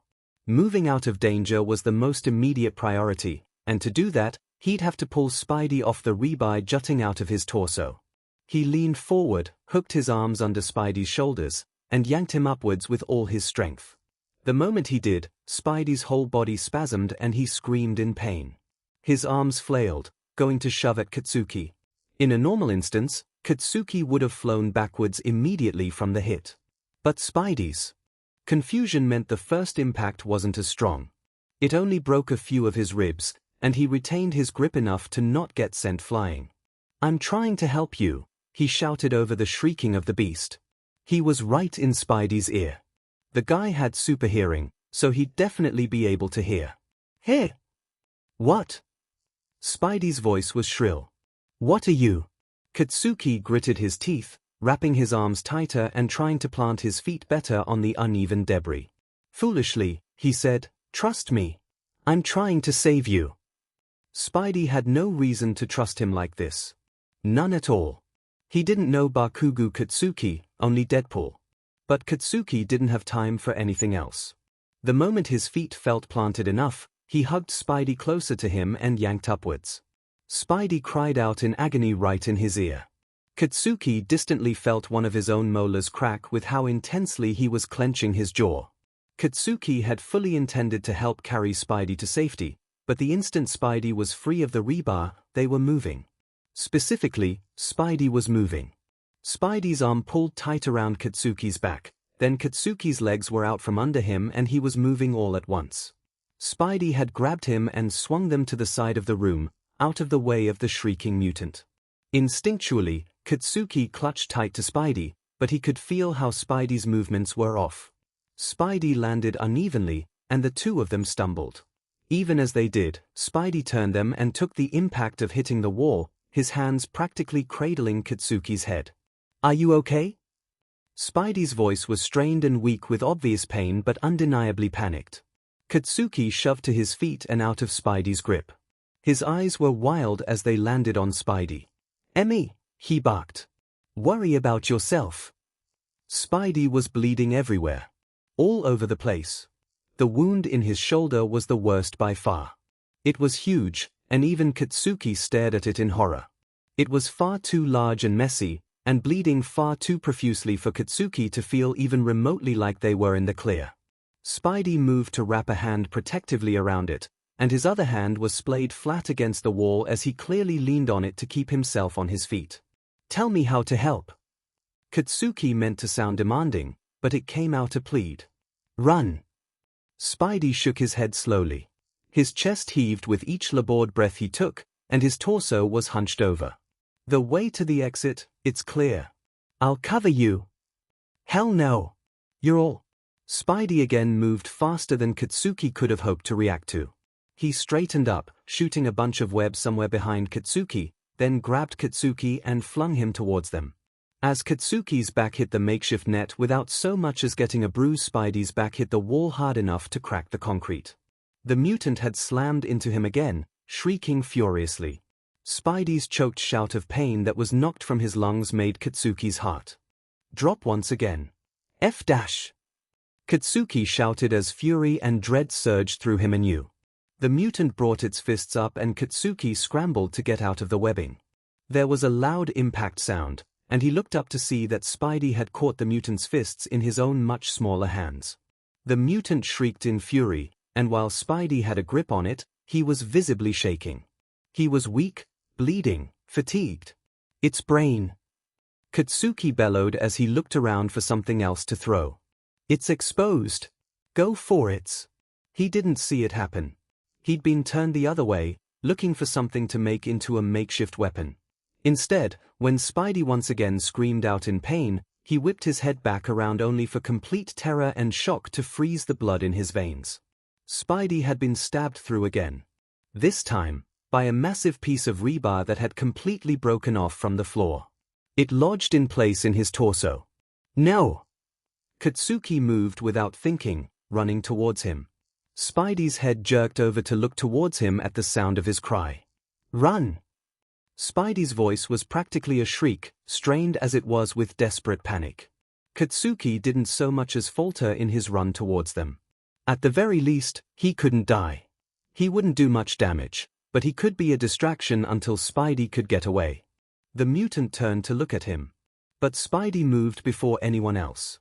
Faster than Katsuki could move, Spidey let out a loud, deep battle cry, snapped off the end of the rebar sticking out of him with his bare hands, used his webbing to yank the mutant's head down and himself up, and then stabbed the beast's brain with the rebar. Katsuki skidded to a halt as the mutant immediately went limp, falling forward. Spidey fell with it and landed on the ground with a wounded cry.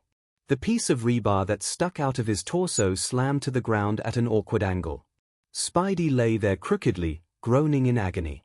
Katsuki continued running towards him, but even as he did, Spidey was moving. Trying to stand.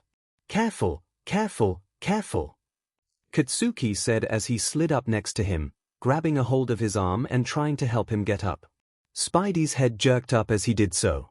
His movements were jerky and frantic, and his tone of voice matched that. "What are you doing? Get out of here." "I will, but we're getting you to safety first." "What?" "No." Katsuki couldn't help the cold fear that lit up inside him in reaction to Spidey's tone. He'd never heard that note of panic in Spidey's voice before. Spidey never panicked like this. Not even when things were impossibly dire. "Run!" Spidey yelled. "Get out of here now." "Not without you." Katsuki didn't care if he wasn't making any sense from Spidey's point of view. He ducked down, trying to grab Spidey's arm to loop over his head and then grab his back, but Spidey's frantic movements and the blood all over him made Spidey's goal of getting free far too easy. Spidey slipped from his grip, stumbling. Back! Run! Now! Katsuki gaped, glancing from him to the motionless mutant on the ground. It's not moving right now, so I'm not just going to leave. There's another one. Run! What? Katsuki's eyes widened as terror made him feel almost nauseous. He spun, looking around the room. He saw nothing. What are you? The wind was knocked clean out of his lungs as Spidey barreled into him again, throwing him back into the net made of Spidey's webs over by the wall. He immediately shoved up and spun, in time to see Spidey being thrown back into the wall by nothing. Katsuki's eyes widened, and he shoved himself uneasily to his feet as he realized. Camouflage. This was the thing Katsuki had been after that day when he'd ended up in that sinkhole with Izuku. It was so good at camouflage that it was very nearly invisible. He could only see it sometimes when it moved around too quickly. Sheet. He balled his hands into fists. Katsuki couldn't see it. He couldn't see it then, and he couldn't see it now. He could only see Spidey, shoving slowly and unsteadily to his feet. The broken rebar still protruded from his torso, and his whole body was heaving with each breath he took. Katsuki tried desperately to think. His panic started to officially overwhelm him, because Spidey was really injured and he couldn't even see this thing they were fighting. But as he watched, he remembered one of the many reasons he'd originally been so enthralled by Spidey. If nothing else, Spider-Man was a total badass. Spidey bleeding profusely, suit and skin torn alike, still actively impaled by rebar straightened up and ran forward. Within seconds, he'd used his webs to shoot forward and kick something across the face. Katsuki stared, mouth wide open, as Spidey fought the camouflaged mutant like he could see it. It took not 30 seconds of fighting before Spidey knocked it clean out, which Katsuki knew because the moment he did, the camouflage faded to reveal the typical leathery black skin of the mutants.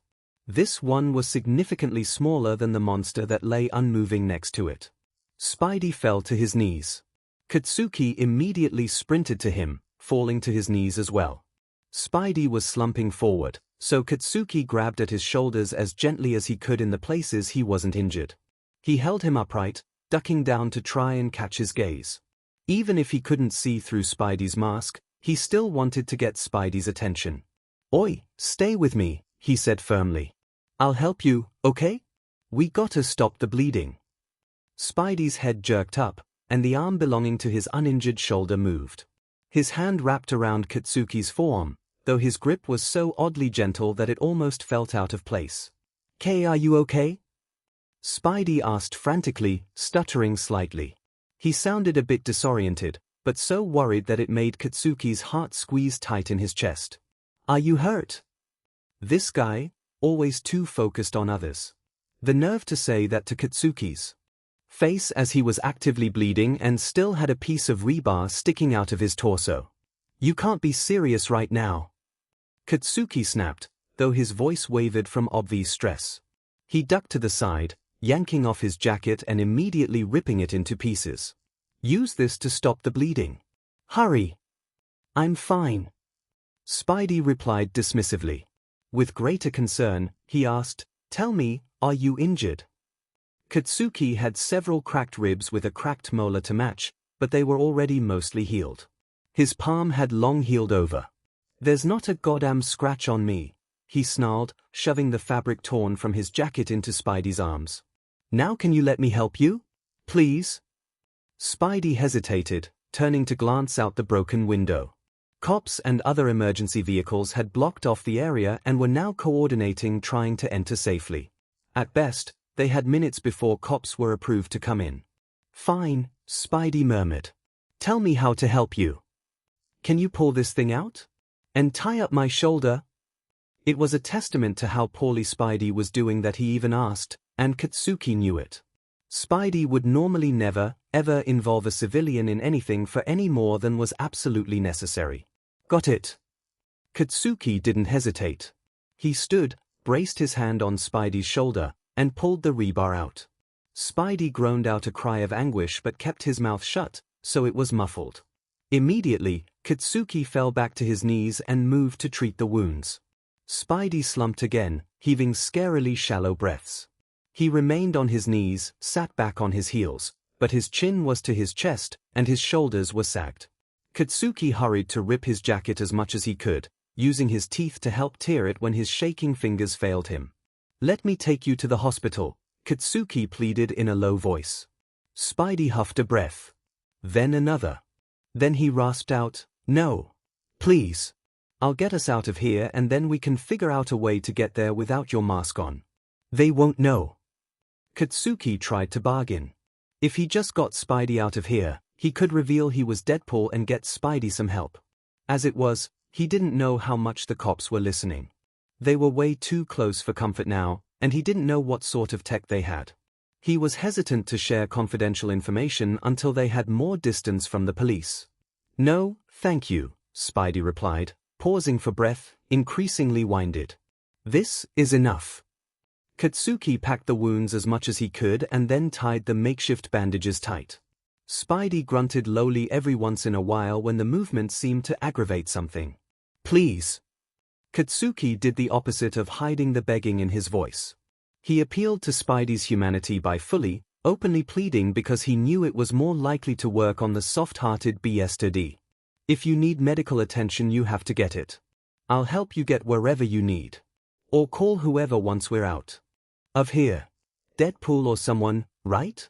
Please, you could die without help. These wounds are bad." Spidey didn't reply immediately, panting his quick, painful-sounding breaths. After a short pause, he slowly tilted his head up so he could look at Katsuki. "Thanks," Spidey said quietly. "But I'll be okay. I've been more injured than this." Katsuki's head reeled back ever so slightly. When? When had Spidey ever gotten even close to as injured as this? Definitely not anytime Deadpool was around. "Please, get to safety." Spidey's voice was a whisper. "You've done more than enough for me. Please, go." Katsuki hesitated, arms falling to hang limp at his sides. He didn't want to. He didn't want to leave. He couldn't. I can't leave you like this." Spidey suddenly shifted and shoved himself to his feet. "Careful!" Katsuki's arms surged halfway out towards him, ready to grab him if he fell. But Spidey righted himself just fine, tilting his wrist and doing something to one of his web shooters.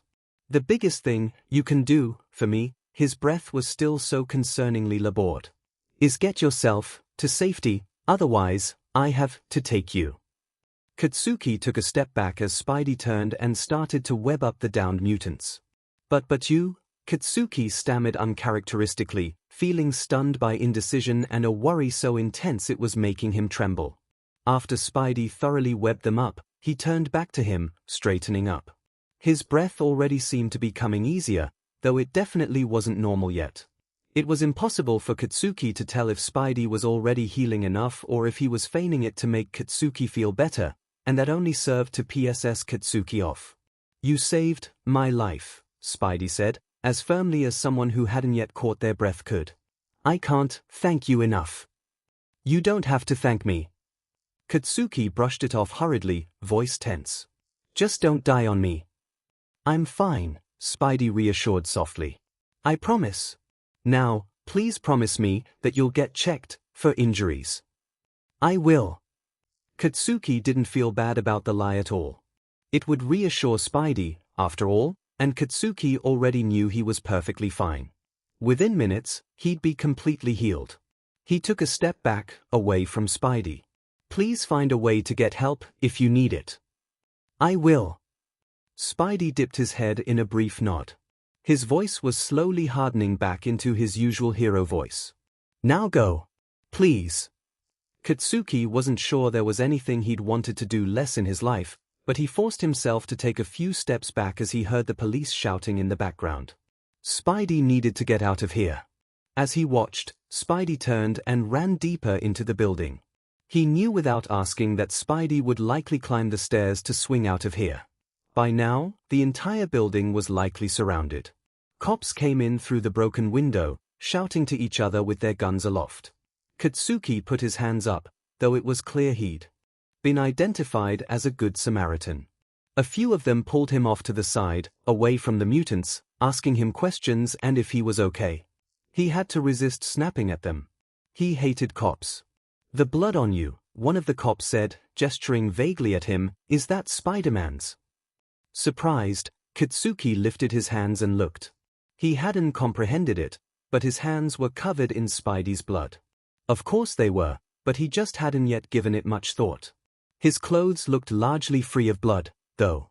Most of it had been on his jacket, which was now in tattered pieces and tied around Spidey's body. Even as he tried to subtly glance around and find the rebar which was likely still covered in Spidey's blood, he found it nowhere in sight. Had Spidey done something with it, or had they already gotten to it? His eyes darted back up to the cops, who were all watching him very carefully. His heart started to pound as he comprehended the looks on their faces. There was a look in their eyes that was a little too fixated. It was so intent that it made unease bordering on alarm rise up within him. They wanted a sample of Spidey's blood. Surely Spidey had accidentally left blood after fights before, but from the looks in their eyes, he wasn't sure if they'd ever managed to collect any. With Spidey's blood, they could gather information on him, and potentially even identify him. Katsuki was abruptly filled with a rage so intense that his vision went red at the edges. Spidey had just risked his life taking these mutant things down and tying them up all nice and pretty for these cops, and they were still worried about trying to catch him? As in, to charge him with crimes? The system was so goddamn corrupt. Why the hell were they so worried about catching the one person who'd been able to fight this thing rather than identifying where the thing had come from in the first place? "Sir, are you all right?" the cop asked, frowning. Katsuki realized he was breathing hard. His hands were balled into fists at his sides. His ears started to ring. The pressure inside him was unbearable. He knew that all this sheet was corrupt as hell, but in the moment it was suddenly so intolerably unfair that he was nearly sent into a blind, murderous rage. All his panic and fear from the fight started to feed into it, fanning a fire that already burned far too hot. He wanted to tear this cop and all the other bestiades who had the nerve to write Spidey off as a mere criminal to pieces. He didn't move. Spidey wouldn't want that. Katsuki thought, even as he began to shake slightly from his bottled-up rage. Even as he clutched his hands covered in Spidey's blood protectively to his chest. Even as he rebroke his mostly healed molar as he clenched his jaw. Spidey would be so cessed at him. That righteous bstrd. But it's corrupt. It's all effed up. The back of Katsuki's mind whispered to him. Spidey doesn't understand that yet. He trusts the system. He doesn't know what they did to you. I can't. He dug his nails into his palms, staggering a step back. Spidey would be so angry with me. But they want to hurt Spidey. I can't. He shook his head to shake the intrusive thoughts. I can't kill anyone in Spidey's name. It went against everything Spidey stood for. As angry as he was, as unfair as it all felt, Katsuki knew he couldn't do it. He would have to protect Spidey another way. He could protect Spidey another way, and he needed a moment to calm down anyways. I'm having a panic attack, he gritted out. Suppressing his overwhelming rage was making him feel a little woozy. His vision felt like it was tunneling as the pressure mounted without any outlet. Oh, my. Well, why don't one of the cops started to reply, but Katsuki had already spun and marched further into the building towards where he knew the bathrooms were. Katsuki hurried into one, slamming and locking the door. He rushed to the sink, grabbed a whole lot of soap, stuck his hands under the water, and started to scrub vigorously at the blood on his hands. If he couldn't murder everyone here to protect Spidey, the least he could do was get rid of the evidence. As he watched the soap turn pinker and the water run rust-colored down the drain, Katsuki realized something. He froze, staring down at his arms that were exposed from taking off his jacket and pushing up his sleeves. It was obvious that they'd been on display for a while, seeing as Spidey's blood was halfway up his forearms but hadn't made it to his sleeves. His arms scarred and effed up as they had been more uncovered in front of someone else than they'd been in years. And he hadn't noticed. Katsuki stared, momentarily dumbfounded. Sure, there had been a lot going on, to say the least. But still, Katsuki found it strange that he hadn't thought about them at all. Not even when the action had slowed down. He hadn't once worried about his scars in front of Spidey. Not even when he'd taken his jacket off and exposed his mutilated arms. He hadn't hesitated or given it a single thought. With a small, baffled smile tugging at his lips, Katsuki started to scrub at his skin again as he realized that this was his trust in Spider-Man manifested. He trusted that Spidey wouldn't think of him any differently because of his scars. So much so that, for that whole time, he'd also forgotten that they were there at all. For the first time without wearing a mask to hide who he was, Katsuki had been able to forget about his scars entirely. Once Katsuki had scrubbed the blood completely off his hands and patted them dry, he dug around in his pocket for his phone. Luckily, it had survived the times he'd been flung into the webbing. As his newest revelation warmed his heart, it reignited his worry for Spidey and made him highly tempted to reveal his identity. In that moment, he felt so indebted to Spidey that he hardly cared about any risks of showing Spidey who he was. Really, he just wanted Spidey to know that it had been him. In hopes that Spidey wouldn't lie about his injuries and would let him know if he needed help. Katsuki paused, seeing he already had a message from Spidey. There's been a new development. We need to meet up soon. Tell no one your identity, at any cost. Katsuki's eyes widened. What? What the hell? Surely Spidey didn't mean to not tell him, right? His grip around his phone tightened. Another text from Spidey arrived a moment later. Trust no one. Not even me without checking. I think there's a mutant that can change its appearance. Katsuki frowned deeper. Well, he knew that. The camouflage mutant was one he'd encountered before today, too. Still, Spidey's text was very serious, and in the end, Katsuki groaned and decided he had to trust him. Gah! He made a noise of frustration and moved to type his reply. Got it. Saw about your fight online. Tell me where you are. Spidey replied quickly. At home. I'm fine. This BSTD, Katsuki snapped, gritting his teeth. He tucked his phone back in his pocket, looking himself over one more time to make sure he'd washed all the blood away. He might as well head home, too. If Spidey insisted on rejecting all kinds of assistance, then at least he could double-check and make sure Izuku got to safety. Yeah, these ones were gonna scar. Izuku grunted out clipped, suppressed noises of pain as he sat on top of the toilet seat in his bathroom and stitched up his wounds. They looked pretty gnarly, as the rebar and debris that had cut him up so good had hardly been clean about it.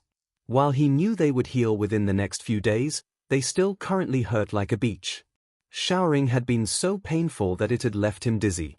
Afterwards, he'd barely managed to towel off, pull on his underwear, and plop down on the toilet seat. His hair was still wet, occasionally dripping down onto his shoulders, to his great annoyance. Still, his priority was stitching his larger wounds closed. They had already started to heal, but they hadn't closed completely on their own and were still bleeding slowly. Today had been pretty strange, to say the least. After work, he'd pretty immediately heard over the police scanner that there was a massive mutant wreaking havoc downtown. He'd gone, but he'd not been remotely prepared for just how strong this thing was. Izuku wasn't trying to brag or anything, but he himself was pretty DMN strong. Very, very physically strong. It was extremely rare for him to fight an opponent that was even close to as physically strong as he was. But this mutant? It had been as strong or stronger than he was. Which was made clear pretty quickly by how it had thrown him through a building. Then halfway down a city block, through the bulletproof glass of the building he worked at during his day job. But that's when things had gotten even stranger, because Izuku had seen himself. It was such a strange thing, to see yourself from outside yourself.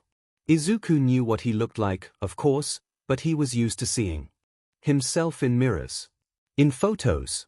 He'd never seen himself from outside himself before. So for a moment, he had stared and just felt like something was off, but his brain hadn't fully comprehended it.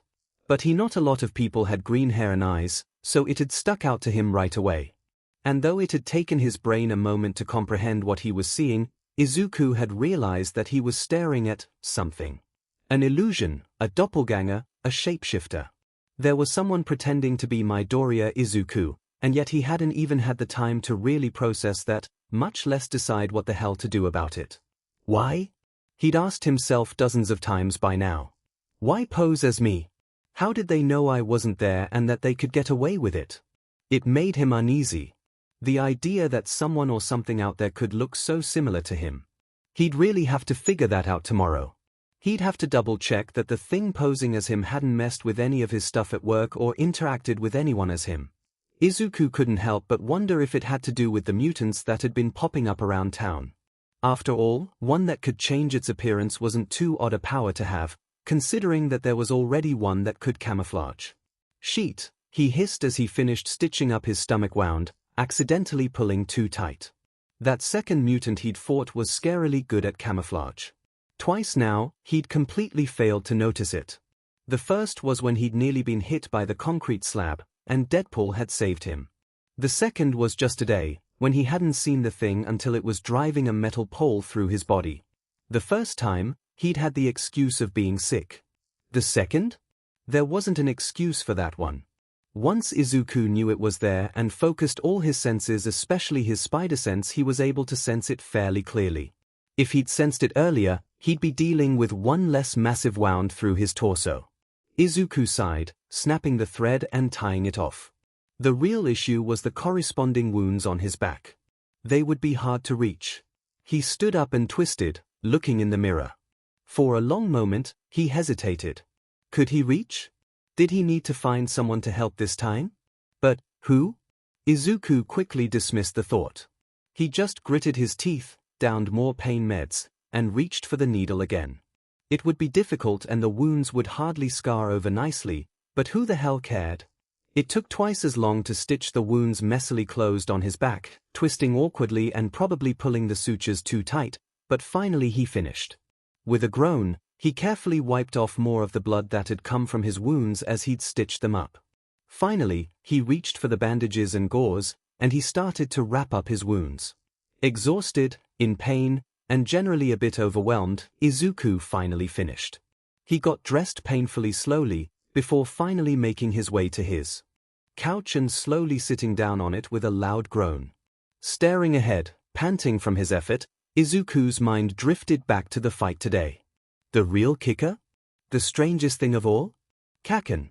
Izuku didn't even know what to do with everything that had happened with Kaken today. When the massive mutant had thrown Izuku into the ground, he'd immediately been impaled on the rebar. When it had hit him a second time, Izuku had nearly blacked out from the pain as it drove him deeper into the ground and impaled him even more. By the third hit, he'd been completely knocked out. The agony of Kaken trying to pull him off the rebar had yanked him back to consciousness, but for a moment Izuku hadn't known what the hell was going on. He'd come to and found Kaken trying to help get him to safety, which made so little sense that for a moment Izuku was sure he was seeing another shapeshifter or illusion or something. Izuku hadn't even realized that Kaken was still at work. Normally, Kaken went home right after work, and no, Izuku wasn't a stalker for knowing that. He was just observant. Plus, the chaos of the mutant and seeing his own doppelganger had been thoroughly distracting him. It just hadn't occurred to him that Kaken might still be around.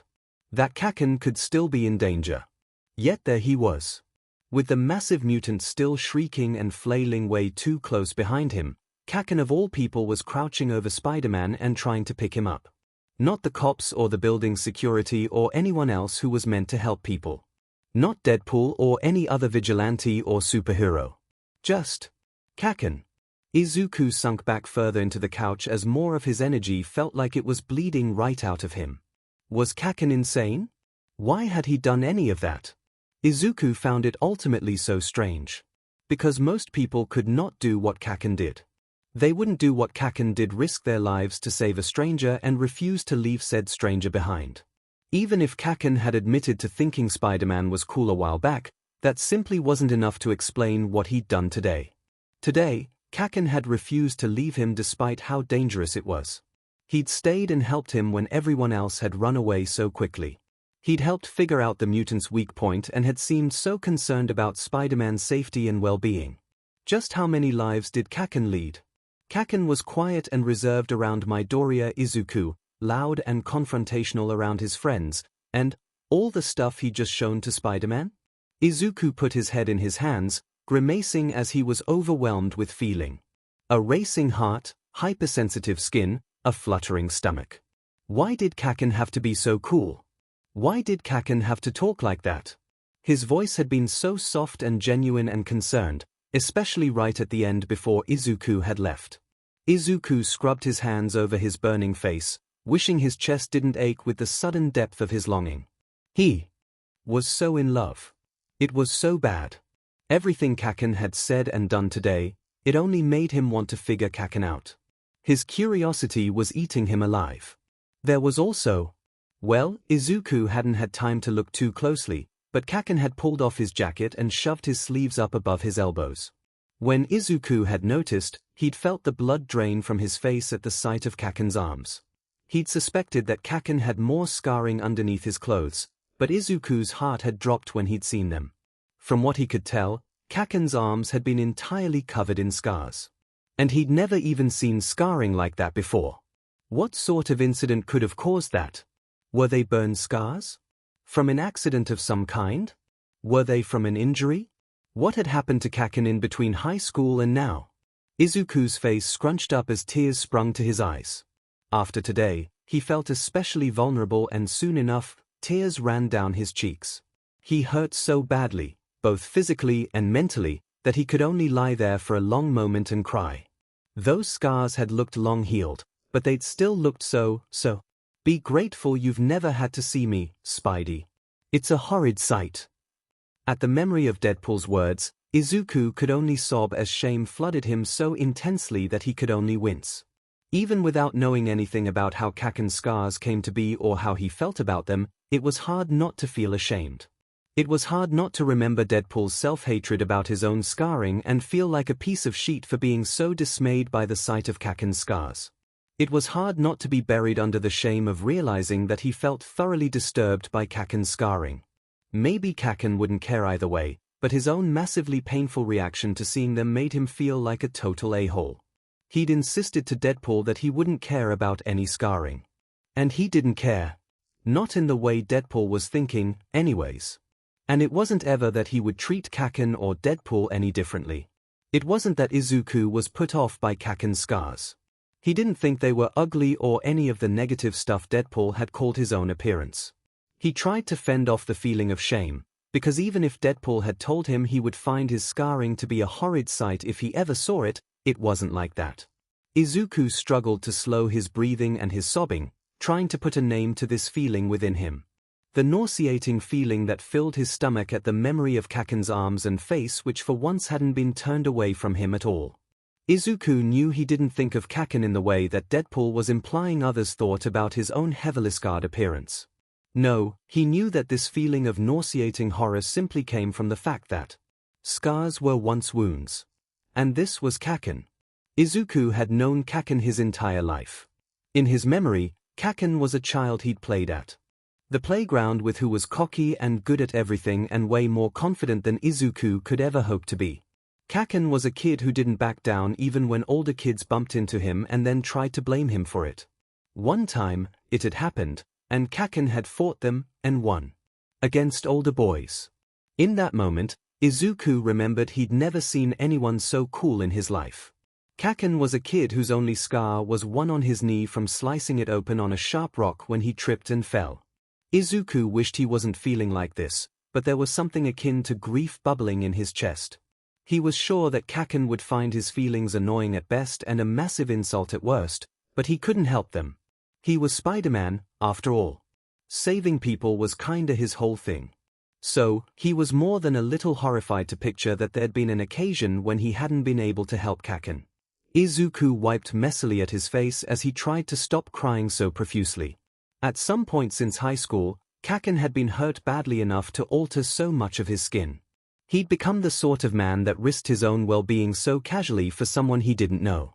He'd become the sort of man that could handle a situation such as today's and keep himself largely calm and collected. Today, Izuku had seen Kaken and remembered so clearly the boy that had fought off the older boys who were trying to pick on him. That strength, that intelligence, that stubborn and relentless determination. He was still the same Kaken in many ways, but at the same time, Kaken was a complete mystery. Izuku was curious, horrified, pained, impressed, and in love. He'd never felt so drawn to someone in his entire life. He'd always wanted to be closer to Kaken, he'd always wanted to be in his life, but now? He needed it so badly that it ached. His entire being felt pulled towards Kaken's, desperate to know more, to understand, to be close to him. Maybe he could stop running away when Kaken tried to talk to him. He could just try to engage like he used to. He could try his best not to be too annoying, and maybe their friendship could eventually work out. Eventually, his crying died down. His eyelids grew heavy, and he turned on his TV to try and find something to watch. He had work tomorrow, so he really shouldn't fall asleep so early in the evening. He browsed, selecting one he'd been wanting to watch. Just as he clicked on it, there was a knock on his door. Izuku frowned, pausing for a long moment as he considered pretending that he wasn't home. But people really didn't knock on his door that often, so maybe it was important. With a pained groan, Izuku shoved off the couch and walked slowly to the door. He pulled it open, and his eyes widened. "Kaken, hi." Izuku blinked up at him in surprise. Somehow, the sight of Kaken left him feeling winded, as if all the air had been stolen right from his lungs.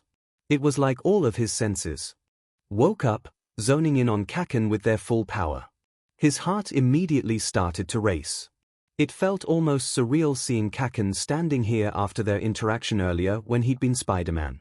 He wouldn't be able to talk about any of that with Kaken, and suddenly the secrecy made his heart race even faster as his anxiety grew. Kaken looked like he'd also showered since then, and was wearing a black hoodie and sweatpants, with his hands tucked in his pockets. Like he so often was, he was tilted slightly away from Izuku, with his good ear and eye tilted Izuku's way. He looked solemn, and his eyes darted up and down Izuku's body as if checking for something before locking on his face with his good eye. "I came to see if you were okay." His voice was even and almost soft. At least, soft by Kaken's standards. Izuku had to resist the urge to shiver, though he didn't entirely know why. Maybe because he was just that attracted to Kaken, and he'd fallen so hard, and now Kaken was here. Talking to him. Asking if he was. Record scratch. Why the hell would Kaken ask him that? Had Kaken figured it out? He must have. Izuku's heart dropped to his stomach as he realized that he hadn't had the time or energy to try and alter his voice or anything when he'd been Spider-Man, so maybe Kaken recognized him somehow. "What?" Izuku asked, voice coming out a bit strangled. "I saw you after work, sitting near the cafe," Kaken explained with a shrug, watching him so intently that Izuku had to try not to squirm. "Then that mutant thing attacked. I was there too. I saw you go out the back with everyone else, but, well, I just heard a few people were injured during the whole thing." For a long moment, Izuku's brain was pure static. His injuries amateurly stitched up and hidden underneath several layers of bandages and clothing pulsed painfully in time with his heartbeat. "Oh," he said blankly, as he belatedly realized what must have happened. Kaken had seen that thing pretending to be him, and thought it was him. A moment later, Izuku realized that he'd long passed the time to play dumb. If he hadn't been there at all, he should have been confused right away, right? Shit. His heart was slamming way too fast as his anxiety spiked. He hated lying, but he wasn't sure what else to do. He couldn't reveal his identity, but it wouldn't make sense to just completely deny that he'd been there after this reaction, right? Damn it, this was so stressful. "I'm fine," he said, offering a shaky smile. He was quick to add on, "I mean, I got a little banged up in the rush to get out, but overall, I'm fine." Kaken nodded, eyes darting down his body and back up again. "That's good. I'm glad." He sounded so even and sincere that butterflies erupted in Izuku's stomach. He almost felt jittery as feelings spread throughout his entire being. That overwhelming desire clawed at the inside of his chest. Why was Kaken being like this today? It was too much for Izuku to process. Kaken, Kaken, Kaken. It was like his brain and body were overdosing on all this Kaken and he didn't know how the hell to handle any of it. He tried his best to push it all aside and focus on the current moment. Kaken had literally saved his life, and he couldn't even thank him. "Are you okay?" Izuku asked, because that was the real question. "Me?" Kaken raised his eyebrows, as if he thought the question was silly. "Yeah, I'm totally fine." But you? Izuku hesitated, trying to find the right words to not give himself away. I didn't see you afterwards. Like, when everyone left. Kaken's eyes widened ever so slightly. Oh yeah. I ended up going out the front. Izuku blinked vacantly when Kaken didn't elaborate at all. What? No gloating about his heroics? No talking about any of the badass shit he'd done today?